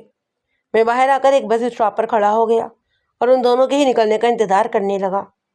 وہ تقریباً 1 گھنٹے کے بعد فارغ ہوئے۔ پہلے ادھیڑ عمر شخص باہر نکلا۔ اس نے سڑک کے کنارے روک کر ایک موٹر رکشہ رکوایا۔ بعد ازاں وہ اندر جا کر تارا کو لے آیا۔ اسے رکشے میں سوار کروانے کے بعد وہ خود بھی بس اسٹاپ کی طرف چلا آیا۔ یہ خوش آئند بات تھی، اگر وہ بس اسٹاپ پر سوار ہو جاتا تو اس کا تعاقب کیا جا سکتا تھا، لیکن اچانک ہی بنا بنایا کھیل بگڑ گیا۔ ادھیڑ عمر شخص نے ایک ٹیکسی کو ہاتھ دے کر روکا اور اس میں سوار ہو گیا۔ اس روز جانڈی پورہ واپس پہنچ کر میں نے تارا کا پتہ کروایا تو وہ گھر میں تھی، لیکن یہ بھی پتہ چلا کہ وہ تھوڑی دیر پہلے کہیں سے آئی ہے۔ یہ معلومات مجھے بلال شاہ نے فراہم کی تھی۔ میں نے بلال شاہ سے کہا کہ وہ مکمل تفصیل معلوم کرے، اور یہ پتہ چلا ہے کہ ماسٹر ریاض آج کہاں تھا اور تارا کہاں سے ہو کر آئی ہے۔ بلال شاہ ایسے کاموں میں بڑی پھرتی دکھایا کرتا۔ اس نے کوئی 1 گھنٹے کے اندر ہی اندر ساری بات معلوم کر لی۔ اس کی تفتیش کے مطابق ماسٹر ریاض اپنے اسکول میں ایک بڑا جلسہ کر رہا تھا۔ اس جلسے میں وہ ایک صوبائی وزیر کو مہمان خصوصی بنانا چاہتا تھا۔ اسی سلسلے میں وہ لاہور گیا ہوا تھا۔ لاہور جاتے جاتے وہ تارا کو امرتسر میں اپنی بہن صادقہ کے پاس چھوڑ گیا اور اپنے بھانجے کو کہہ کر گیا تھا کہ اگر وہ اگلے دن ساپیر تک واپس نہ آ سکا تو وہ اپنی ممانی یعنی تارا کو جانڈی پور چھوڑ کر آ جائے۔ اب تارا اپنے بھانجے کے ساتھ ہی واپس جانڈی پور پہنچی تھی۔ یہ ساری رودات میں کہیں بھی اس ادھیڑ عمر شخص کا ذکر نہیں تھا جو آج دوپہر کمپنی باغ کے سامنے تارا سے ایک ریسٹورانٹ میں ملا اور 1 گھنٹہ تنہائی میں اس کے ساتھ رہا تھا۔ ایک دم مجھے محسوس ہونے لگا جیسے وہ تارا نہیں جو وہ دکھائی دے رہی ہے، وہ اپنی بھولی بھالی صورت کا فائدہ اٹھا رہی ہے، ورنہ اس کے اندر ایک عورت چھپی ہوئی ہے۔ یہ عورت نظر آنے والی اس عورت سے بہت مختلف ہے۔ یہ بات تو میرے علاوہ ماسٹر ریاض بھی جانتا تھا، اور سب لوگ تو جانتے ہی تھے کہ تارا کا ماضی پردے میں ہے، لیکن تارا کی اصلیت اتنی جلدی ظاہر ہو جائے گی یہ کم از کم مجھے امید نہیں تھی۔ میں نے فیصلہ کیا کہ اب تارا پر گہری نگاہ رکھی جائے، یہ نہ ہو کہ یہ پراسرار لڑکی ماسٹر ریاض کی سادگی سے فائدہ اٹھا کر کوئی ایسا کام کر جائے جس کے لیے ہمیں دیر تک پچھتانا پڑے۔ تاہم اس کے ساتھ ساتھ میں نے یہ بھی فیصلہ کیا کہ ماسٹر ریاض کو بھی میں کچھ نہیں بتاؤں گا۔ اس مرحلے میں بھی کچھ بھی یقین سے کہنا خاصا مشکل تھا، اور جب تک میں خود حتمی نتیجے پر نہیں پہنچ جاتا میں ماسٹر ریاض کے اگر میں آئی ہوئی بہار کو خزاں میں بدلنا نہیں چاہتا تھا۔ تارا پر نگاہ رکھنے کے لیے بلال شاہ سے زیادہ موزوں شخص اور کون ہو سکتا تھا؟ میں نے بلال کو بلا کر حقیقت حال سے آگاہ کیا اور اسے کہا کہ وہ تارا کے روزمرہ معاملات پر گہری نظر رکھے۔ حالات کی اس تبدیلی سے بلال شاہ کے ارادے بھی کچھ ڈانو ڈول ہو گئے، اور وہ جو دوسری شادی کے سلسلے میں بہت ہی پرجوش نظر آتا کچھ ڈھیلا سا پڑ گیا۔ غالباً سوچنے یہ لگا کہ گھر والی جیسی بھی ہے، بھلی مان سے اور عزت کی رکھوالی تو ہے، یا پھر کوئی اور بات اس کے ذہن میں آ گئی تھی۔ ایک دن بلال شاہ تانے میں آیا تو وہ جوش سے پھٹا پڑ رہا تھا۔ آتے کے ساتھ ہی اس نے بڑے دھڑلے سے سنتری سے 2 گلاس ٹھنڈا دودھ لانے کا آرڈر دیا۔ حدیثہ دلیری کا ایک ہی مطلب تھا کہ اس کے پاس کوئی بڑی اہم خبر ہے۔ وہ پہلے تو ادھر ادھر کی باتیں کرتا رہا، پھر جب اس نے دودھ پی لیا اور دودھ میں ڈوبی ہوئی مونچھوں کو اچھی طرح چوس لیا تو پھر اصل موضوع پر آ گیا۔ اس نے اٹھ کر دفتر کا دروازہ اندر سے بند کیا اور بولا، خان صاحب، مجھے تو پہلے ہی شک تھا کہ یہ اتنی خوبصورت جوان لڑکی پکے ہوئے پھل کی طرح ماسٹر کی جھولی میں آن گری ہے۔ ضرور اس میں کوئی چکر ہے۔ توبہ توبہ، آج اپنی گنہگار آنکھوں سے میں نے جو کچھ دیکھا ہے نا، آپ بھی دیکھتے تو چکرا کر رہ جاتے۔ استغفار، حد ہوتی ہے کوئی بے حیائی کی اور بے غیرتی کی۔ وہ بار بار اپنے کانوں کو ہاتھ لگانے لگا۔ میں نے کہا، کچھ بتاؤ گے بھی یا بس یوں ہی سسپینس پیدا کرتے چلی جاؤ گے؟ وہ بولا، آج ماسٹر ریاض گھر میں نہیں تھا، اور آج پھر وہ کنجری ایک اپنے یار سے ملنے نکلی تھی۔ آج تو شک و شبے کی گنجائش ہی نہیں رہ گئی۔ جی تو پورا یقین ہو گیا ہے کہ ماسٹر کے گھر کا صفایا کرنے کے ارادے سے ہی آئی ہوئی ہے۔ جس روز اسے موقع ملا لمبا مال اس کے ہاتھ لگ گیا اور وہ ماسٹر کا صفایا کر کے یہاں سے بھاگ جائے گی۔ لیکن تم نے دیکھا کیا ہے؟ میں نے جھنجھلا کر پوچھا۔ وہ بہیا کے لشن دیکھے ہیں اور کیا، بلال شاہ نے کہا۔ میں نے بتایا ہے نا کہ ماسٹر ریاض آج گھر میں نہیں تھا، وہ اپنے کسی دفتری کام سے لاہور گیا ہوا ہے۔ اس کے جانے کے 2 ہی گھنٹے بعد تارا ایک سہیلی کے ساتھ گھر سے نکلی۔ اس کی سہیلی اسے بس پر چڑھا کر واپس آ گئی۔ یہ امرتسر جانے والی بس تھی۔ میں بھی نظر بچا کر بس پر سوار ہو گیا اور منہ سر لپیٹ کر ایک پچھلی سیٹ پر بیٹھ گیا۔ تارا امرتسر کے ایک لاری اڈے پر اتری۔ اڈے کے باہر ایک ہیرو ٹائپ نوجوان چمچم کرتی سرخ گاڑی میں اس کا انتظار کر رہا تھا اور وہ اس کے ساتھ گاڑی میں بیٹھ گئی۔ خوش قسمتی سے پاس ہی ایک ٹیکسی کار کھڑی تھی۔ میں نے اللہ کا نام لے کر اس میں گھس گیا۔ میں نے ٹیکسی والے پر پولیس کا روب جھاڑا، اسے کہا کہ وہ کار کا پیچھا کرے۔ ٹیکسی کو زیادہ دیر کار کے پیچھے نہیں بھاگنا پڑا۔ کار والے نہر کے بڑے پل کے پاس پہنچ کر رک گئے۔ تارا نے اپنا برقع کار کے اندر ہی اتار کر رکھ دیا تھا۔ اس نے بھڑکیلے کپڑے پہن رکھے تھے اور بڑی بنی سنوری نظر آتی۔ آپ نے دیکھا ہوگا نہر کے بڑے پل کے پاس ہی ایک باغیچہ بھی ہے، اس میں بچوں کے لیے جھولے وغیرہ لگے ہوئے ہیں۔ تارا اور وہ نوجوان باغیچے میں چلے گئے اور بڑی بے تکلفی سے ایک دوسرے کے گلے میں ہاتھ ڈال کر گھومنے لگے۔ میں زیادہ دیر تک وہاں نہیں رک سکا۔ مجھے ڈر تھا کہ تارا کی نظر مجھ پر پڑ جائے گی۔ وہ بڑا ہی معشوقانہ انداز میں اس نوجوان سے ہنس ہنس کر باتیں کر رہی تھی۔ اگر رات کا وقت ہوتا تو وہ اس باغیچے میں نہ جانے کیا کچھ کر گزرتے۔ میں واپس آ کر ٹیکسی کار میں بیٹھ گیا۔ تقریباً آدھے ہی گھنٹے بعد وہ وہاں سے برآمد ہوئے اور کار میں بیٹھ کر روانہ ہو گئے۔ راستے میں ایک مارکیٹ سے انہوں نے کچھ خریداری کی، ایک شاپ سے سوڈا واٹر پیا اور بڑی آزادی سے کھڑے باتیں کرتے رہے۔ تارا بالکل ہی بدلی ہوئی نظر آ رہی تھی۔ یوں لگتا تھا کہ دہلی یا بمبئی کی کوئی فیشن ایبل لڑکی ہے۔ ہاں، ایک بات میں تو بتانا بھول ہی گیا کہ میں جس نوجوان کی گاڑی پر یہ گھوم رہی تھی اس پر دہلی کا نمبر تھا۔ تھوڑی دیر مارکیٹ میں رکنے کے بعد وہ پھر گاڑی میں سوار ہوئے اور لاری اڈے پر پہنچ گئے۔ نوجوان نے تارا کو بس میں سوار کروایا۔ جب بس چل پڑی تو وہ بھی گاڑی لے کر روانہ ہو گیا۔ اس کا رخ شہر کے بارونق حصے کی طرف تھا۔ اس مرتبہ اس کا تعاقب کامیابی سے جاری نہ رکھ سکا۔ بڑے ڈاک خانے کے قریب ٹیکسی کار کو ایک اشارے پر رکنا پڑا اور نوجوان گاڑی سمیت اوجھل ہو گیا۔ میں نے پوچھا، تارا اب کہاں ہے؟ وہ گھر واپس پہنچ چکی ہے۔ ابھی جب میں آیا تو وہ دوپٹہ کمر سے باندھے آستین چڑھائے بڑے ہی زور و شور سے دیوار کی لپائی کر رہی تھی۔ میں نے اپنی گھر والی سے کہا کہ پوچھ کر آؤ تارا کہاں گئی ہوئی تھی۔ میری گھر والی نے آ کر بتایا کہ اس کا پاؤں بھاری ہے، امرتسر اسپتال میں ایک لیڈی ڈاکٹر کو دکھانے گئی تھی۔ اس سفید جھوٹ پر میں استغفار پڑھنے کے سوا اور کیا کر سکتا تھا؟ بلال شاہ ویسے تو بڑی ڈینگیں مارتا تھا، لیکن جب کوئی قانونی معاملہ ہوتا تو وہ اپنی رپورٹ بڑی ایمانداری سے دیا کرتا۔ مجھے یقین تھا کہ وہ جو کچھ بھی بتا رہا ہے وہ سچ ہی بتا رہا ہے، اور اس سچ کے بعد اب شک و شبے کی کوئی گنجائش باقی نہیں رہ جاتی۔ تارا دوہرے کردار کی مالک تھی۔ اس کا اصل روپ اپنے اس روپ سے بہت مختلف تھا جو وہ ماسٹر ریاض کے سامنے پیش کر رہی تھی۔ ابھی ہم اس معاملے پر غور و فکر کر ہی رہے تھے کہ ایک اور سنگین واقعہ رونما ہو گیا۔ یہ اگلے ہی روز کی بات ہے۔ صبح سویرے بلال شاہ اخبار تھامے ہانپتا کانپتا ہوا اندر داخل ہوا۔ اس نے طے شدہ اخبار میں سامنے میرے پھینکا اور ایک خبر پر انگلی رکھ دی۔ یہ دیکھیے خان صاحب، وہ سرے سیما لہجے میں بولا، یہ قتل کی خبر ہے۔ 3 کالمی سرخی میں لکھا تھا، امرتسر کے ہوٹل میں پراسرار قتل، کمرہ نمبر 18 کے غسل خانے میں نامعلوم نوجوان کی لاش پائی گئی تھی۔ لاش کی تصویر بھی ساتھ دی گئی تھی۔ ایسی 1-2 خبریں بھی اخبار میں روزانہ ہوتی ہی تھیں۔ مجھے بلال شاہ کی پریشانی سمجھ نہیں آئی۔ میں نے اسے سوالیہ نظر سے دیکھا تو وہ سنسنی خیز لہجے میں بولا، جناب یہی وہ نوجوان ہے جس سے کل تارا ملی تھی۔ چند لمحے کے لیے تو میں بھی سناٹے میں رہ گیا۔ اس کا مطلب یہ تھا کہ یہ کوئی بہت ہی بڑا گہرا چکر چلایا ہوا ہے۔ غیر ممکن تھا کہ اس جوان کے قتل میں تارا کا بھی ہاتھ ہو۔ اگر ایسا تھا تو وہ کسی بھی وقت ماسٹر ریاض کے گھر سے اڑنچو ہو سکتی تھی۔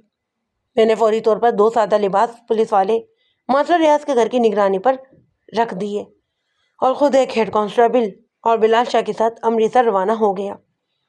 تقریباً 2 گھنٹے بعد جب ہم امرتسر کے اس ہوٹل میں پہنچے تو لاش موقع سے اٹھائی جا چکی تھی اور مقامی پولیس کے اہلکار جو واردات کا نقشہ تیار کرنے اور ثبوت اٹھانے میں مصروف تھے۔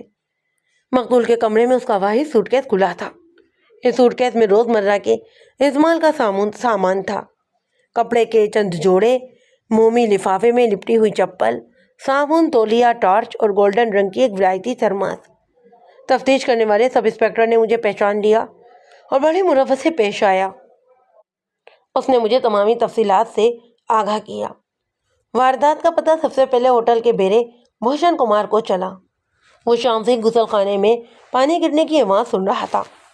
اس نے دروازے پر کئی بار دستک دی لیکن کوئی جواب نہیں آیا۔ پھر یوں ہوا کہ پانی کمرے میں پھیل گیا اور دروازے کی نچلی دھرت سے باہر بہنے لگا۔ اب بھوشن کمار کا ماتھا ٹھنکا۔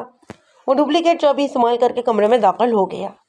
اس نے غسل خانے میں امت مکھرجی نامی نوجوان کی برینا لاش دیکھی۔ اس کے منہ اور ناک سے بہنے والا خون دیکھ کر صاف اندازہ ہوتا کہ اس کی موت زہر خوانی کے سبب ہوئی ہے۔ لاش اس ڈھنگ سے گری تھی کہ غسل خانے سے پانی کی نکاسی کا راستہ جزوی طور پر بند ہو گیا تھا، چونکہ چاور کھلا تھا۔ اسی لیے پانی پہلے غسل خانے میں جمع ہوتا رہا، پھر کمرے کے قالین پر پھیرا اور آخر وہ بہہ نکلا۔ سب انسپکٹر نے بتایا کہ مقتول کی گاڑی کے نیچے ہوٹل کی پارکنگ میں کھڑی ہے۔ اس میں سے مقتول کا لائسنس بھی ملا ہے۔ لائسنس سے پتہ چلتا ہے کہ اس کا تعلق صوبہ گجرات سے ہے۔ یہ گاڑی اس کی اپنی نہیں ہے بلکہ اس نے دہلی میں کسی اپنے جاننے والے سے حاصل کی ہے۔ لائسنس پر مقتول کا مکمل ایڈریس بھی موجود تھا اور پولیس کے لیے اب قطعی مشکل نہیں تھا کہ وہ اگلے چند 24 گھنٹوں میں مقتول سے رابطہ قائم کر سکتی۔ اس کیس میں میری دلچسپی اب عروج پر پہنچ چکی تھی۔ میں نے مقامی ایس پی سے مشورہ کیا اور مشورے میں فیصلہ یہ ہوا کہ اس معاملے کی تحقیق کے لیے میں خود گجرات کے شہر کے دورے پر جاؤں۔ لاش پوسٹ مارٹم کے مرحلے سے گزر رہی تھی۔ ٹیلی فون پر مقتول کے وارثوں کو بھی اطلاع دے دی گئی۔ ایک پولیس پارٹی دہلی روانہ ہو گئی تاکہ اس شخص سے پوچھ گچھ کی جا سکے جس کی گاڑی پر مقتول امت امرتسر پہنچا۔ دوسری پارٹی کے ساتھ میں دورے پر روانہ ہو گیا۔ امرتسر سے گجرات کے شہر کے لیے بڑا ہی ایک طویل اور کٹھن سفر کرنا پڑتا ہے۔ ہم تقریباً 48 گھنٹے بعد بڑودہ پہنچ سکے۔ بڑودہ کی ایک جانب بھڑوش اور دوسری جانب احمد آباد کے مشہور شہر ہیں۔ ہم سب سے پہلے مقامی تھانے کے ایس ایچ او سے ملے اور اس سے اپنا تعارف کروایا۔ اسے ٹیلی فون پر ہماری آمد کی اطلاع مل چکی تھی۔ وہ ہمارے آنے سے پہلے مقتول کے بارے میں ضروری معلومات بھی حاصل کر چکا تھا۔ مقتول کا اصل نام امت نہیں، وجے آنند تھا۔ وہ بڑودہ کے ایک مشہور سینما کا مالک تھا اور فلمیں وغیرہ خریدنے کا کام بھی کرتا۔ وہ تقریباً 2 ہفتے سے بڑودہ میں موجود تھا۔ اس کے دوست احباب کی زبانی یہ پتہ چلا کہ وہ کاروبار کے سلسلے میں دہلی گیا ہوا ہے۔ وجے آنند کے والدین روتے پیٹتے امرتسر کے لیے روانہ ہو چکے تھے اور یہاں بھی وجے آنند کی اچانک موت پر سخت حیرت کا اظہار کیا جا رہا تھا۔ ایس ایچ او رازق خان نے کہا، کچھ لوگ وجے آنند کے قتل کے ڈانڈے گجراتی فلموں کی ایک خوبصورت ایکٹریس شیلا ٹنڈن کی گمشدگی سے ملا رہے ہیں۔ شیلا ٹنڈن 5-6 ماہ پہلے اچانک ہی غائب ہو گئی تھی اور ابھی تک اس کا کچھ پتہ ہی نہیں چلا۔ یہ ذکر سن کر میرے کان کھڑے ہو گئے۔ میں نے رازق خان سے اس بارے میں تفصیلات پوچھی۔ رازق خان نے بتایا، پچھلے دنوں یہاں کے مقامی اخباروں میں شیلا کی گمشدگی کا بہت چرچا رہا ہے۔ یہ نوخیز اداکارہ گجراتی فلموں کے مشہور ہدایت کار مہیش راموری کی پوتی تھی۔ اس نے اپنی 2 گجراتی فلموں میں بڑے ہی یادگار کردار ادا کیے ہیں اور بعض لوگ یہ کہتے تھے کہ وہ بہت جلد ممبئی کی ہندی فلموں تک بھی پہنچ جائے گی، لیکن ایک روز وہ اچانک لاپتہ ہو گئی۔ اس کے والدین تو فوت ہو چکے ہیں، دادا ہی سرپرست تھے۔ اس نے پوتی کو بہت زیادہ تلاش کروایا لیکن کامیابی نہیں ہوئی۔ پچھلے دنوں میں نے ایک اخبار میں اس کے بارے میں پڑھا تھا کہ وہ اپنے کسی بوائے فرینڈ کے ساتھ ملک سے باہر جا چکی ہے۔ نہ جانے کیوں میرا دل گواہی دینے لگا کہ یہ وہی شیلا ٹنڈن ہے جو تارا بن کر ماسٹر ریاض کے گھر میں رہ رہی ہے۔ میں نے رازق خان سے کہا، انسپکٹر صاحب، میں شیلا ٹنڈن کے دادا سے ملنا چاہتا ہوں۔ کیا نام بتایا ہے آپ نے اس کے دادا کا؟ مہیش رام پوری، انسپکٹر رازق نے جواب دیا۔ لیکن آپ کیوں ملنا چاہتے ہیں اس سے؟ میں نے کہا، میرا خیال ہے کہ انسپکٹر ریاض وجے آنند کے قتل اور شیلا ٹنڈن کی گمشدگی میں واقعی غیر رابطہ ہے۔ آپ یہ بتائیں کہ اس وقت وہ شخص کہاں مل سکتا ہے؟ انسپکٹر رازق نے 2-3 جگہ ٹیلی فون کیا، سادے کاغذ پر 1-2 پتے لکھے، پھر گہری سانس لے کر بولا، مہیش صاحب اس وقت بڑودہ میں ہی ہیں۔ انہوں نے نہر کنارے ایک محل نما مکان بنا رکھا ہے۔ بعض اوقات فلموں کی شوٹنگ وہاں بھی کرتے ہیں۔ وہ محل دیکھنے کی چیز ہے۔ اس وقت وہ وہیں پر ہے اور میرا خیال ہے کہ آپ چلے جائیں، ملاقات ہو جائے گی ان سے۔ میں نے اسی وقت انسپیکٹر رازق سے مکمل ایڈریس حاصل کیا اور اس کے ساتھ ہیڈ کانسٹیبل کو ساتھ لے کر مہیش رام پوری کی طرف روانہ ہو گیا۔ عبدالرازق نے اپنی گاڑی کو بھی خوش دلی سے میرے استعمال میں دے دیا تھا۔ بڑودہ کی چند ایک بھری سڑکوں سے گزر کر ہم شفاف پانی والی ایک نہر پر پہنچے۔ یہاں باغات اور سبزی کی اکثریت تھی۔ درختوں کے درمیان ایک بلند و بلند عمارت کو دیکھ کر ہم ٹھٹک گئے۔ وہ واقعی کسی محل سے کم نہیں تھا۔ بلند برچیاں، محرابی دروازے، خوبصورت فوارے اور بیلوں سے ڈھکی ہوئی دیواریں۔ بہت بڑے گیٹ کے سامنے باوردی دربان بھی موجود تھے۔ ایک دربان میرا شناختی کارڈ لے کر اندر گیا اور 5 منٹ بعد ہی واپس آیا۔ ریابی کی اجازت مل گئی تھی۔ ایک طویل اور خوشنما راستہ طے کر کے ہم عمارت کے اندرونی حصے میں پہنچے۔ یہاں بھی آرائش و زیبائش میں کوئی کسر نہیں چھوڑی گئی تھی۔ ایک وسیع کمرے میں بہت بڑے فانوس کے نیچے کرسی پر ایک عمر رسیدہ شخص بیٹھا کچھ موٹی سی کتاب پڑھ رہا تھا۔ ہماری آہٹ سن کر اس نے اپنا رخ پھیرا۔ میں سکتے میں رہ گیا۔ یہ وہی شخص تھا جو 3-4 ہفتے پہلے یہاں سے سینکڑوں میل دور امرتسر کے کمپنی باغ کے سامنے ایک معمولی سے ریسٹورانٹ میں تارا سے ملا تھا اور اس کے ساتھ 1 گھنٹے تک ایک کیبن میں بیٹھا رہا۔ میں اسے پہچانتا تھا لیکن اس کے لیے میں اجنبی تھا۔ اب اس بات میں کوئی شک و شبے کی گنجائش نہیں رہ گئی تھی کہ تارا ہی شیلا ٹنڈن ہے۔ آؤ انسپیکٹر، اس نے مجھے کرسی پیش کرنے کے بعد کہا۔ وجے آنند کے قتل کی اطلاع مجھے مل چکی ہے۔ مجھے تو توقع تھی کہ جلدی کسی پولیس اہلکار سے ملاقات ہوگی۔ اس نے اپنا چشمہ اتار کر میز پر رکھ دیا اور بولا، جس بات کا علم تم کو 1 روز میں ہو جانا چاہیے، بہتر ہے کہ وہ میں تمہیں بھی بتا دوں۔ جیسا کہ تمہیں معلوم ہوگا کہ وجے آنند ایک سینما کا مالک تھا اور فلم لائن سے اس کا تھوڑا بہت تعلق بھی موجود تھا۔ پچھلے 1.5-2 برس سے وہ میری پوتی شیلا ٹنڈن میں دلچسپی لے رہا تھا اور اسے بیاہ کرنا چاہتا تھا۔ میری طرف سے اس سلسلے میں کوئی رکاوٹ نہیں تھی۔ وجے آنند اسمارٹ اور نوجوان تھا، صاحب جائیداد بھی، لیکن شیلا اس کے بارے میں کچھ تعصب کا شکار تھی۔ وہ دور خلا میں دیکھتے ہوئے بولا، وہ عجیب سی لڑکی تھی انسپیکٹر، انسانوں کی بھیڑ میں سب سے جدا اور انوکھی۔ اس کے اپنے ہی نظریات اور زندگی گزارنے کا اپنا اصول تھا۔ نہ جانے کیوں کبھی کبھی مجھے یوں محسوس ہوتا کہ وہ اپنے والد کی طرح مجھ سے چھن جائے گی، کسی اور دنیا میں جا بسے گی۔ اسے زندگی کی سہولتوں اور آسائشوں سے سخت نفرت تھی۔ بہت مشکل ڈھنگ سے جینا چاہتی تھی وہ۔ مہیش رام پوری کے چہرے پر دنیا جہاں کی اداسی سمٹ آئی اور آنکھیں ایسے دھندلا گئیں۔ اگر مجھے علم نہ ہوتا کہ وہ صرف چند پہلے ہی اپنی پوتی سے مل چکا ہے اور کافی وقت بھی اس کے ساتھ گزار چکا ہے، تو میں بھی واقعی اسے ایک دکھی دادا سمجھتا جس کی پوتی 5 ماہ سے لاپتہ ہے اور وہ اس کی پریشانی کو دل کا روگ بنائے ہوئے۔ وہ بڑی بھرپور اداکاری کر رہا تھا اور اتنی اچھی اداکاری کر رہا تھا، اور کیوں نہ کرتا، وہ ایک فلم ڈائریکٹر تھا۔ میں نے کہا، کہیں آپ کی پوتی اس وجہ سے تو غائب نہیں ہوئی کہ آپ اس کی شادی وجے آنند سے کرنا چاہتے تھے اور وہ اس شادی کے حق میں نہیں تھی؟ مہیش رام پوری نے انکار میں سر ہلایا۔ ہمارے خاندان میں لڑکیوں کو بھر چننے کی آزادی ہوتی ہے۔ میرے خیال میں شیلا کے لاپتہ ہونے میں وجے آنند والے معاملے کا کوئی تعلق نہیں۔ میں نے کہا، پھر آپ نے یہ کیوں سوچا کہ وجے کی موت کے بعد پولیس آپ سے رابطہ کرے گی؟ مہیش بولا، فلم لائن میں یہ بات بہت سے لوگوں کو معلوم تھی کہ وجے آنند شیلا کو چاہتا ہے اور اس کو اپنانے کی کوشش کر رہا ہے۔ ظاہر ہے اس حوالے سے پولیس سوچ سکتی ہے کہ شیلا کی گمشدگی اور وجے کے قتل میں کوئی تعلق نہ ہو۔ میں نے اچانک پیندرا بدلتے ہوئے کہا، لیکن میرا خیال ہے کہ شیلا گم نہیں ہوئی۔ کیا مطلب؟ مہیش نے حیران ہو کر کہا، یہی مطلب ہے کہ وہ گم نہیں ہوئی، وہ امرتسر میں ہے اور وہاں تارا ریاض کے نام سے رہ رہی ہے۔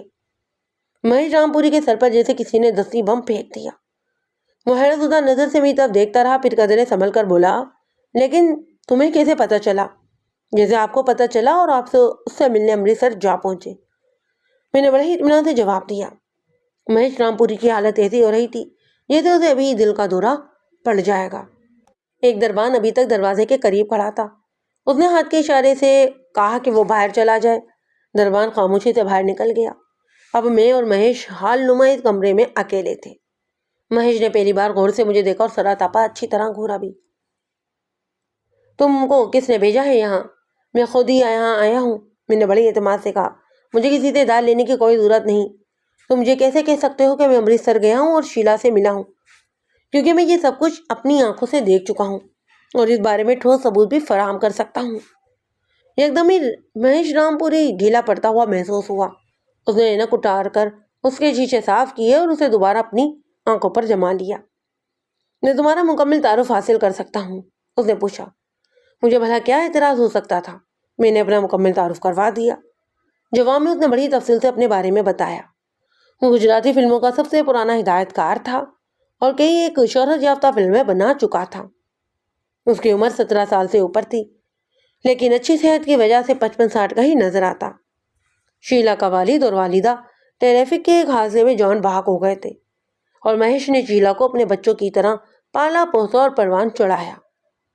مہیش نے میرے لیے چائے اور اپنے لیے بلیک کافی منگوائی۔ کافی کی چسکیاں لیتے ہوئے بولا، انسپکٹر نواز، آج میں تمہیں ایک ایسی بات بتانے جا رہا ہوں جو اب تک صرف میرے اور بھگوان کے درمیان تھی۔ اس بات کا تعلق شیلا اور اس کی زندگی سے ہے۔ سب سے پہلے تو میں تمہاری ان معلومات کو درست قرار دیتا ہوں کہ میں 20-25 روز پہلے امرتسر گیا تھا اور وہاں شیلا سے میری ملاقات بھی ہوئی۔ دوسری، تمہاری یہ اطلاع بھی بالکل درست ہے کہ شیلا امرتسر میں طاہرہ بن کر رہ رہی ہے اور اس نے وہاں ماسٹر ریاض نامی شخص سے شادی کر لی ہے۔ لیکن اس شادی کے پس پردہ کیا حالات ہیں، ان کا علم میرے اور شیلا کے سوا اب تک کسی کو بھی نہیں تھا۔ شاید تمہیں میری باتیں کچھ عجیب سی لگیں کیونکہ ان کا تعلق فلم لائن سے ہے۔ بہرحال میں جو کچھ تمہیں بتا رہا ہوں وہ 100% درست ہے۔ شیلا نہ تو گھر سے بھاگی تھی اور نہ ہی اسے کسی نے اغوا کیا تھا اور نہ ہی وہ لاپتہ ہوئی۔ اسے میں اور میرا اسسٹنٹ انور علی خود امرتسر چھوڑ کر آئے تھے۔ اب تم پوچھو گے کہ ایک نوجوان تنہا لڑکی کو امرتسر میں چھوڑ کر آنے کی کیا وجہ تھی، تو اس کی وجہ بہت ہی اہم تھی، لیکن شاید تمہیں زیادہ اہم نہ لگے۔ دراصل میں ایک فلم بنا رہا تھا۔ یہ میری ذاتی فلم تھی۔ اس کی کہانی میں نے مشہور گجراتی کہانی کارمن موہنسے جی سے لکھوائی۔ یہ فلم ایک لڑکی کے گرد گھومتی اور اس میں مرکزی کردار خود شیلا ہی ادا کر رہی تھی۔ شیلا ایک زبردست فنکارہ ہے اور اس کی صلاحیتوں کا اعتراف ہر قسم کے لوگ کر رہے ہیں اور کسی کی تعریف بھیجا بھی نہیں کی جاتی۔ شیلا نے واقعی اب تک اپنے ادا کیے ہوئے کرداروں میں جان ڈالی ہے اور فن کے پرستاروں کو اپنی تعریف پر مجبور کیا ہے۔ وہ فلم کے کردار میں ڈل جاتی ہے، کہانی میں ڈوب کر خود بھی کہانی کا حصہ بن جاتی ہے۔ اس سے پہلے وہ ایک فلم میں مشیرے کی بیٹی اور دوسرے میں کلب ڈانسر بنی تھی۔ یہ دونوں ہی کردار ٹھیک سے نبھانے کے لیے اس نے بے حد محنت کی۔ مشیرن کا کردار ادا کرنے کے لیے وہ پورے 2 ہفتے مشیروں کی بستیوں میں رہی، ان کے رنگ ڈھنگ اور طور اعتبار سیکھے۔ کلب ڈانسر کا کردار ادا کرنے کے لیے وہ بڑی خاموشی کے ساتھ بمبئی چلی گئی اور کسی کو بتائے بغیر وہاں کے ایک معروف کلب میں 1 مہینہ ملازمت کر آئی۔ میں جس ذاتی فلم کا تم سے ذکر کر رہا ہوں، اس میں شیلا کا کردار ایک ایسی لڑکی کا تھا جو حیدرآباد سے لاہور جا رہی ہے اور وہ ٹرین میں اپنے وارثوں سے بچھڑ جاتی ہے اور بھٹک کر ایک پنجابی اسکول ماسٹر کے گھر پہنچ جاتی ہے۔ یہ اسکول ماسٹر اسے اپنی بیٹی بنا لیتا ہے اور اس کے وارثوں کی تلاش شروع کر دیتا ہے۔ لڑکی چونکہ بہت ہی نو عمر سادہ لو ہے، اسے اپنا عطا پتہ تو درکنار اس شہر یا گاؤں کا نام بھی معلوم نہیں جہاں سے وہ آئی ہے۔ وہ ماسٹر کے اپاہج بیٹے سے محبت کرنے لگتی ہے، لیکن ماسٹر اس کی شادی اپنے بیٹے سے نہیں کرتا کیونکہ وہ سمجھتا ہے کہ اس طرح دنیا والے اس پر انگلی اٹھائیں گے اور اسے خود غرض گردانیں گے۔ آخر میں لڑکی خودکشی پر آمادہ ہو جاتی ہے اور یوں ماسٹر کے بیٹے سے اس کی شادی ہو جاتی ہے۔ یہی کردار تھا جسے بہت اچھے طریقے سے ادا کرنے کے لیے اور اپنی اداکاری کو حقیقت کا رنگ دینے کے لیے شیلا نے گجرات سے پنجاب کا رخ کیا اور امرتسر کے ایک اسکول ماسٹر کے گھر میں عین اس طرح وار ہوئی جس طرح وہ فلم میں وار ہوئی۔ اس مقصد کے لیے اس نے ایک ایسا اسکول ماسٹر منتخب کیا جو بن میں اس کا بزرگ لگتا۔ بس یوں سمجھو کہ وہ اپنے کام کے سلسلے میں کچھ پاگل سی ہو رہی تھی اور اس کا یہ خواب تھا جو اس کے کرداروں کو زندگی بھی بخش دیتا۔ جب اس نے امرتسر جانے کا ارادہ کیا تو میں نے اسے سمجھانے کی بہت کوشش کی، لیکن جب دیکھا کہ وہ اپنے فیصلے پر مضبوطی سے قائم ہے اور اگر میں نے اس کا فیصلہ بدلنے کی کوشش جاری رکھی تو وہ فلم میں ہی کام کرنے سے انکار کر دے گی، تو اس کی یہ فنکارانہ ضد میں نے قبول کر لی۔ شیلا تارا کے روپ میں ماسٹر ریاض کے گھر چلی گئی۔ فلم میں اس کا نام تارا ہی تھا اور وہ اسی طرح گنڈوں سے بچتی ہوئی ماسٹر کے گھر پہنچتی ہے، لیکن اس سے آگے کی کہانی فلم کی کہانی سے بالکل مختلف ہو گئی۔ میرے اور میرے اسسٹنٹ کے وہم و گمان میں بھی نہ تھا کہ اس گھر میں جانے کے بعد شیلا جیسی سمجھدار اور تعلیم یافتہ لڑکی اتنی تیزی سے اور اس انداز سے بدل جائے گی۔ میں تو کہوں گا کہ جو کچھ بھی ہوا ہے کسی بھی سنسنی خیز فلم سے بڑھ کر حیرت انگیز اور ڈرامہ ہی ہے۔ پروگرام کے مطابق شیلا کو تقریباً 1 مہینہ ماسٹر ریاض کے گھر میں رہنا تھا۔ اس کے بعد اسے بدتریج ماسٹر ریاض کو سب کچھ بتا دینا تھا اور ان کو دی جانے والی زحمت پر بہت بہت معذرت کر کے واپس بھی آ جانا تھا۔ یہ بھی توقع تھی کہ وہ ہفتے 2 ہفتے میں واپس لوٹ آئے۔ ہم اس بات کی پوری تسلی کر چکے تھے کہ ماسٹر ریاض بزرگ ہونے کے ساتھ ساتھ انتہائی شریف اور بے ضرر شخص بھی ہے، لہٰذا اسے چھوڑ کر میں واپس آ گیا۔ صرف میرا اسسٹنٹ انور علی کسی ہنگامی ضرورت کے تحت امرتسر میں موجود رہا۔ پورا 1 ماہ گزر گیا لیکن شیلا بھی واپس نہیں آئی۔ پھر 2 مہینے بھی گزر گئے۔ نہ جانے کیوں میری چھٹی مجھے کسی خطرے کا احساس دلا رہی تھی۔ پھر ایک روز مجھے شیلا کی طرف سے خط ملا۔ وہ مجھے امرتسر بلا رہی تھی۔ ماسٹر ریاض کے گھر میں بلانے کی بجائے اس نے مجھے کمپنی باغ کے سامنے ایک ریسٹورینٹ کا ایڈریس دیا اور ملاقات کا وقت بھی بتا دیا۔ لاڈلی پوتی کی کال پر میں بھاگم بھاگ امرتسر جا پہنچا اور مقررہ مقام پر اس سے ملاقات کی۔ مجھے نہیں معلوم تھا کہ جیسے ڈرامائی اور سنسنی خیز موڑ میں فلموں کو دیتا ہوں، ایسا ایک ناقابل گمان موڑ میری اپنی زندگی میں بھی آئے گا۔ مجھے اپنی آنکھوں پر یقین ہی نہیں آیا۔ شیلا میرے سامنے داروں قطار بیٹھی رو رہی تھی اور کہہ رہی تھی، دادا تمہیں نے تو مجھے محبت کرنا سکھایا تھا اور یہ بتایا تھا کہ محبت دنیا کا سب سے انمول جذبہ ہے، اور جب محبت ہو جائے تو سر جھکانا نہیں چاہیے بلکہ سر اٹھانا چاہیے کہ ہاں ہمیں محبت ہے۔ مجھے بھی محبت ہو گئی ہے دادو۔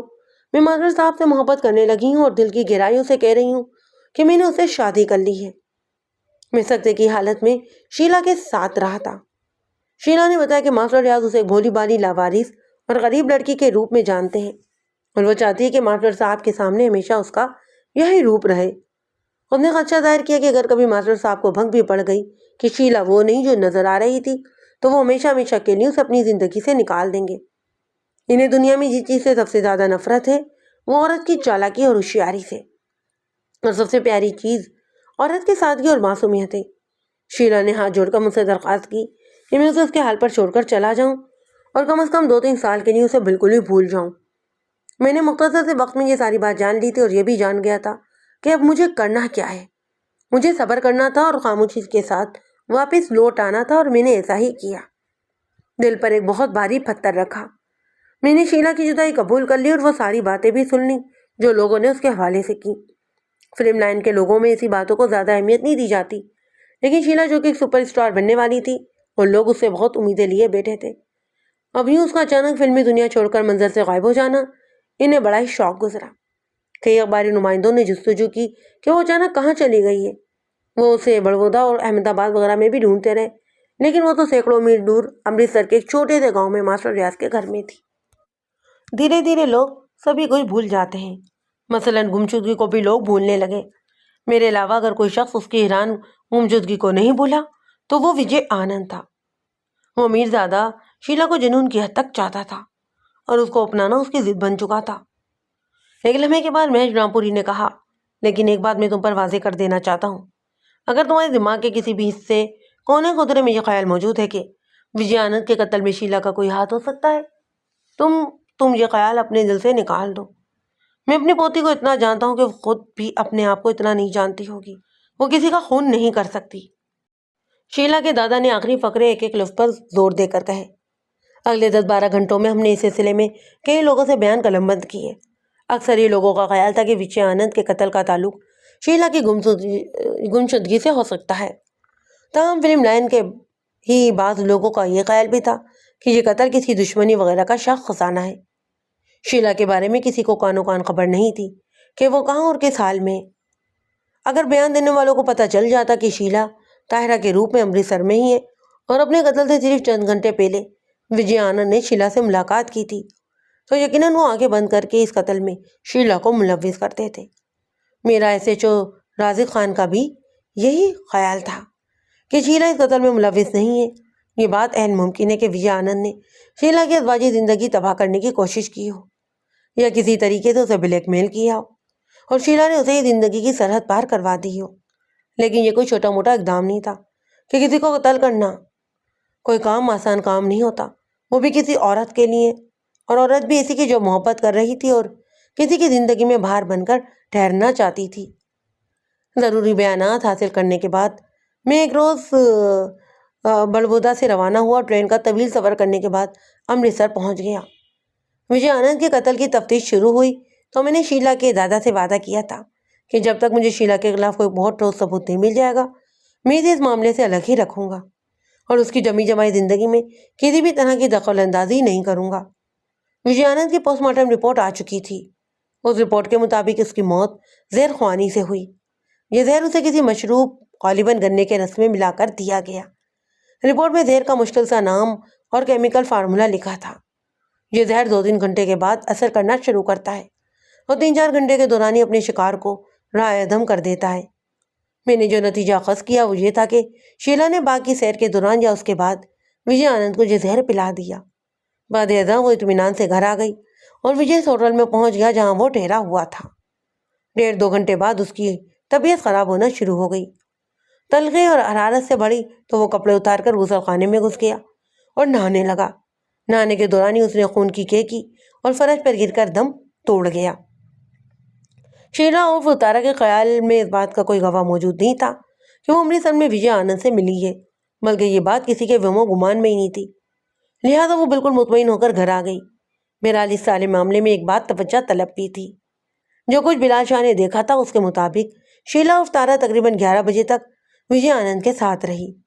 اس کا مطلب تھا کہ اگر اس نے زہر پلایا ہے تو اس کا اثر 2-2:30 بجے تک ہو جانا چاہیے تھا، لیکن زہر کا اثر 5 بجے کے قریب ہوا اور وجے کی موت اندازاً 7 بجے سے پہلے نہیں ہوئی تھی۔ میں نے پولیس سرجن سے اس بارے میں مشورہ کیا، مثلاً اگر کسی شخص نے خوب سیر ہو کر کھانا کھایا ہو اور زہر کھانے کے بعد وہ زیادہ مشقت کا کام بھی نہ کرے تو زہریلے اثرات کے شروع ہونے میں 2 سے 3 گھنٹے کی تاخیر ہو سکتی ہے۔ جو پارٹی بھیجی گئی تھی وہ اس شخص کو اپنے ہی ساتھ لے آئی جس کی کار میں مقتول امرتسر پہنچا تھا اور جو مقتول کا گہرا دوست بتایا جاتا۔ اس شخص کا نام امیر سنگھ تھا، امر سنگھ پراپرٹی کا کام کرتا۔ پتہ یہ چلا کہ امر سنگھ سے مقتول کا شدید قسم کا جھگڑا بھی چل رہا تھا اور مقتول امر سنگھ سے کار مانگ کر نہیں بلکہ ایک طرح سے چھین کر لایا۔ امر سنگھ نے مقتول کے 40 اور 45 ہزار روپے دینے تھے اور ادائیگی سے وہ انکار کر رہا تھا۔ مقتول نے بڑودہ میں اپنے ایک ہمراہ دوست سے کہا تھا کہ اگر امر سنگھ نے رقم نہیں دی تو وہ اس کی گاڑی ضرور لے آئے گا۔ ہم نے اب اس لائن پر تفتیش شروع کی تو چند ایک مزید انکشاف ہوئے، لیکن قتل کا سہرا پھر بھی ہاتھ نہیں آیا۔ اسی دوران میرے ہونہار مخبر بلال شاہ کی کوششوں سے تفتیش کا ایک اور راستہ کھلا۔ معلوم ہوا کہ اپنے قتل سے 1 روز قبل مقتول کا کچھ مقامی گنڈوں سے جھگڑا بھی ہوا۔ یہ جھگڑا ایک کالگل یعنی پیشہ ور لڑکی کی وجہ سے تھا۔ مقتول نے اس لڑکی کو عیاشی کے لیے اپنے کمرے میں بلایا۔ نشے میں دھت ہو کر اس نے کوئی ایسی حرکت یا بات کہی کہ لڑکی بھڑک کر باہر نکل آئی۔ وہ اسے واپس اندر کھینچنے لگا۔ اسی دوران لڑکی کا ایک نگران موقع پر پہنچ گیا۔ اس کے ساتھ وجے کی ہاتھا-پائی ہو گئی۔ ہوٹل کے مالکوں نے اس معاملے کو فوری طور پر دبا دیا اور لڑکی والوں کو ڈانٹ ڈپٹ کر کے وہاں سے بھیج دیا۔ میرے ایسائی فرزند علی نے اس معاملے کی تفتیش کی اور معلوم یہ کرنا چاہا کہ آیا مقتول اور لڑکی والوں میں پھر کبھی مدبھر ہوئی ہے یا نہیں۔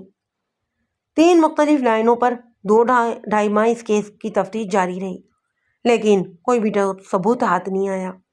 سوچنے والی بات یہ تھی کہ اگر مقتول کو گنے کے رس میں زہر ملا کر دیا گیا تو وہ رس اس نے کہاں سے پیا؟ جس باغ میں اسے شیلا کے ساتھ چہل قدمی کی تھی وہاں آس پاس کوئی بھی رس والا موجود ہی نہیں تھا۔ راستے میں بلال شاہ نے کہیں رس وغیرہ پیتے بھی نہیں دیکھا۔ وہاں سوڈا واٹر انہوں نے ضرور پیا تھا۔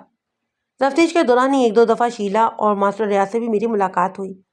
شیلا افطارہ کا پاؤں اب بھاری تھا۔ وہ پھلدار شجر کی طرح وہ کچھ اور بھی خوشنما ہو گئی۔ وہ پروانے کی طرح ماسٹر ریاض کے ارد گرد گھومتی رہتی اور اس کی آواز پر آئی جی کہتے ہوئے لپکتی۔ آخری مہینے کے باوجود ماسٹر صاحب کا سارا ہی کام وہ اپنے ہاتھوں سے کرتی۔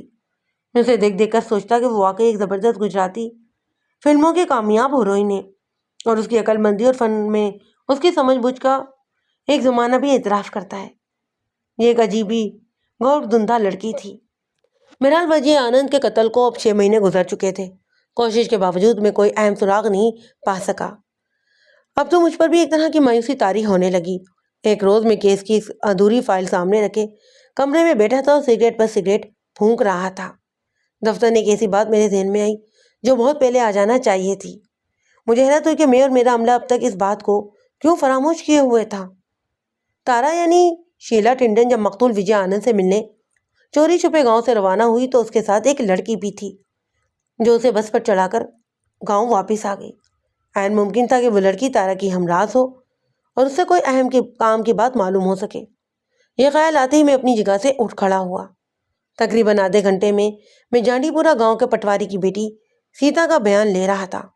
یہی لڑکی تارا کو بس پر چڑھانے کے لیے پختہ سڑک تک گئی تھی۔ پٹواری پیارے لال بھی وہاں موجود تھے۔ سیتا کا رنگ ہلدی کی مانت زرد ہو رہا تھا اور کچھ یہی حال پٹواری کا بھی تھا۔ صرف 2 روز بعد سیتا کی شادی ہو رہی تھی۔ گھر میں مہمان آنا شروع ہو گئے تھے اور دلہن پولیس کے چکر میں پھنس گئی تھی۔ میں نے سیتا کی مجبوری سے بڑے مناسب طریقے سے فائدہ اٹھایا اور 15 منٹ کے اندر اندر اس نے سبھی کچھ اگلنے پر راضی کروا لیا۔ پٹواری پیارے لال کو باہر بھیجنے کے بعد میں نے تارا کی ہمراہ سیتا سے جو کچھ معلوم کیا وہ کچھ اس طرح تھا۔ وجے آنند نے تارا کا کھوج لگانے کے لیے سر دھڑ کی بازی لگا رکھی تھی۔ آخر ایک روز وہ اپنی کوششوں میں کامیاب ہوا اور اس حد تک کامیاب ہوا کہ ایک رات ماسٹر ریاض کے گھر پہنچ گیا۔ تارا اسے یوں اپنے سامنے دیکھ کر بے حد خوفزدہ ہوئی اور اپنے ہاتھ پاؤں جوڑ کر بے مشکل اسے وہاں سے ٹالا۔ اگلے رات پھر وجے آنند دھمکا۔ اس نے نہ صرف تارا سے درازی کی بلکہ گھر سے باہر ملنے پر اصرار بھی کیا۔ وہ دونوں ہی برآمدے میں کھڑے تھے اور اندر کمرے میں تارا کا شوہر سو رہا تھا۔ اس ڈر سے کہ شوہر کی آنکھ نہ کھل جائے تارا نے سب کچھ برداشت کیا اور وجے سے وعدہ بھی کر لیا کہ وہ کسی روز اسے گھر سے باہر ملے گی۔ آخری دن وہ بھی آ گیا۔ ماسٹر ریاض کو کسی کام سے لاہور جانا پڑا۔ اس کی روانگی سے صرف ایک رات پہلے وجے پھر دیوار پھلانگ کر ماسٹر ریاض کے گھر آیا تھا۔ تارا نے اسے وعدہ کیا کہ وہ کل 9 بجے کے لگ بھگ اسے امرتسر کے بس اڈے پر ملے گی۔ اگلے روز وہ وجے سے ملنے روانہ ہوئی۔ اس ملاقات کے لیے اس نے خود کو بنایا سنوارا تھا، لیکن اس کے علاوہ بھی ایک تیاری کی تھی۔ زہر کی وہ پڑیا جو وہ اکثر اپنے اندرونی لباس میں رکھتی تھی، اس روز بھی اس کے لباس میں تھی۔ ماسٹر ریاض کا اندازہ غلط تھا کہ وہ سنکیا ہے۔ یہ وہی زہر تھا جس کی نشاندہی پوسٹ مارٹم میں ہوئی تھی۔ یہ زہر تارا نے گنے کے اس رس میں گھول دیا جو ترماز میں ہندو وجے کی گاڑی میں پڑا تھا۔ اس رس کے چند گھونٹ وجے نے واپس ہوٹل میں جا کر لیے اور بعد میں تھرماس دھو کر اپنے سامان میں رکھ لیا۔ یہ تھرماس ہم نے بھی دیکھی تھی، لیکن اس وقت ہمارے ذہن میں نہیں آیا کہ یہ تھرماس اس کیس میں ایک اہم ثبوت کی حیثیت رکھتا ہے۔ اب دودھ کا دودھ اور پانی کا پانی ہو چکا تھا۔ یہ لڑکی جو ماسٹر ریاض کی خزاں رسیدہ زندگی میں باہر بن کر آئی ہے، قاتلہ ثابت ہو چکی تھی۔ اب اسے گرفتار کر کے حوالات میں پہنچانا اور اپنے کی سزا دلوانا میرا اولین فرض تھا۔ سامنے آ کر میں دیر سوچ میں غرق رہا۔ میری سمجھ میں نہیں آ رہا تھا کہ میں اب کس طرح ماسٹر ریاض کے گھر جاؤں اور اسے کہوں کہ وہ اس کی بیوی جو نظر آتی ہے وہ ہے نہیں، وہ اسے معصومیت سادگی کا فریب دینے والی ایک قاتل اداکارہ ہے اور میں اسے قتل کے الزام میں گرفتار کرنے آیا ہوں۔ شام 4 بجے مجھے اس کی گرفتاری کے لیے پہنچ جانا چاہیے تھا، لیکن 6 بج چکے تھے اور میں الجھنوں میں جکڑا اپنی کرسی پر بیٹھا تھا۔ ہر بار جب میں اٹھنے کا ارادہ کرتا تو ایک دیوار سے میرے سامنے آ جاتی۔ آخر میں نے ہمت کی اور 2 ہیڈ کانسٹیبلوں اور ایک ہتھکڑی کے ساتھ تھانے سے نکل آیا۔ ابھی میں گلی میں پہنچا ہی تھا کہ بلال شاہ بھاگتا ہوا آیا۔ اس کی پگڑی گلے میں تھی اور رنگ فق تھا۔ خان صاحب، ماسٹر کی گھر والی مر گئی۔ اس نے دھماکہ خیز انکشاف کیا۔ میں سکتے کی حالت میں کھڑا تھا۔ بلال شاہ نے رودی آواز میں کہا، اسے بچہ ہونے والا تھا۔ آج صبح ماسٹر ریاض اسے تحصیل اسپتال لے کر گیا تھا۔ 3:30 بجے اس نے اپنا دم توڑ دیا۔ میں نے کانسٹیبل بھگتو سنگھ کے ہاتھ میں جھولتی ہوئی ہتھکڑی کو دیکھا۔ مجھے یوں لگا کہ یہ ہتھکڑی بے جان ہونے کے باوجود اپنے آپ سے شرمندہ ہے۔ تارا مر گئی تھی۔ اسے مسلمانوں کی طرح نلا تلا کر اور کفن میں لپیٹ کر اس کے مردہ بچے سمیت منو مٹی کے نیچے دفن کر دیا گیا۔ اس کے دادا مہیش رام پوری کو اس کی موت کی خبر کر دی گئی، لیکن اس نے اپنی لاڈلی پوتی سے کیا ہوا آخری وعدہ نبھایا۔ وہ پوتی کی آخری رسومات میں شریک نہیں ہوا، نہ ہی اس نے اپنے دادا سے کسی طرح کا رابطہ کیا۔ چانڈی پورہ میں میرے سوا کسی کو تارا کی کہانی کا علم ہی نہیں تھا اور میں نے اپنے لبوں پر مہر لگا لی۔ بلال شاہ کو تو میں نے پہلے ہی رازداری کا پابند کر چکا تھا۔ اب میں نے پٹواری اور اس کی بیٹی سیتا کو بھی پابند کر دیا کہ وہ تارا کے سلسلے میں اپنی زبان بالکل بند رکھیں۔ وہ زبان کھولتے تو خود بھی پھنستے، لہٰذا انہوں نے اپنی زبان بند کر لی۔ میں نے وجے آنند قتل کیس کی فائل کو بند کر دیا اور یوں ماسٹر ریاض سمیت کسی کو علم ہی نہ ہو سکا کہ وجے کی موت کی ذمہ دار تارا تھی۔ شاید کبھی نہ کبھی یہ بات ماسٹر ریاض کے سامنے کھلی جاتی، لیکن کچھ عرصے بعد وہ خود ہی جانڈی پور چھوڑ گیا۔ تارا کی یادیں سینے میں بسائے، اس کے غم آنکھوں میں چھپائے، وہ ایک روز یوں سر جھکا کر گاؤں سے نکلا جیسے کہیں سے جنازہ نکلتا ہے۔ پھر جانڈی پورہ میں کبھی کسی نے اس کی صورت ہی نہیں دیکھی۔ جاتے جاتے اس نے اپنا اسکول گاؤں کی پنچایت کے حوالے کر دیا اور اسکول کی پیشانی پر ایک سبز رنگ کا بورڈ لگوا دیا۔ اس پر لکھا تھا تارا ہائی اسکول۔ ماسٹر ریاض کو ہوشیار، چالاک اور پڑھی لکھی عورتوں سے نفرت تھی نا، لیکن اس کی زندگی میں آنے والی واحد پڑھی لکھی لڑکی بھی ہوشیار تھی اور چالاک بھی تھی۔ ماسٹر ریاض پھر بھی اس سے پیار کرنے پر مجبور ہو گیا تھا اور اب ساری زندگی اس کی یاد میں آنسو بہانے پر بھی مجبور تھا۔ شاید یہی قدرت کی کاریگری ہے۔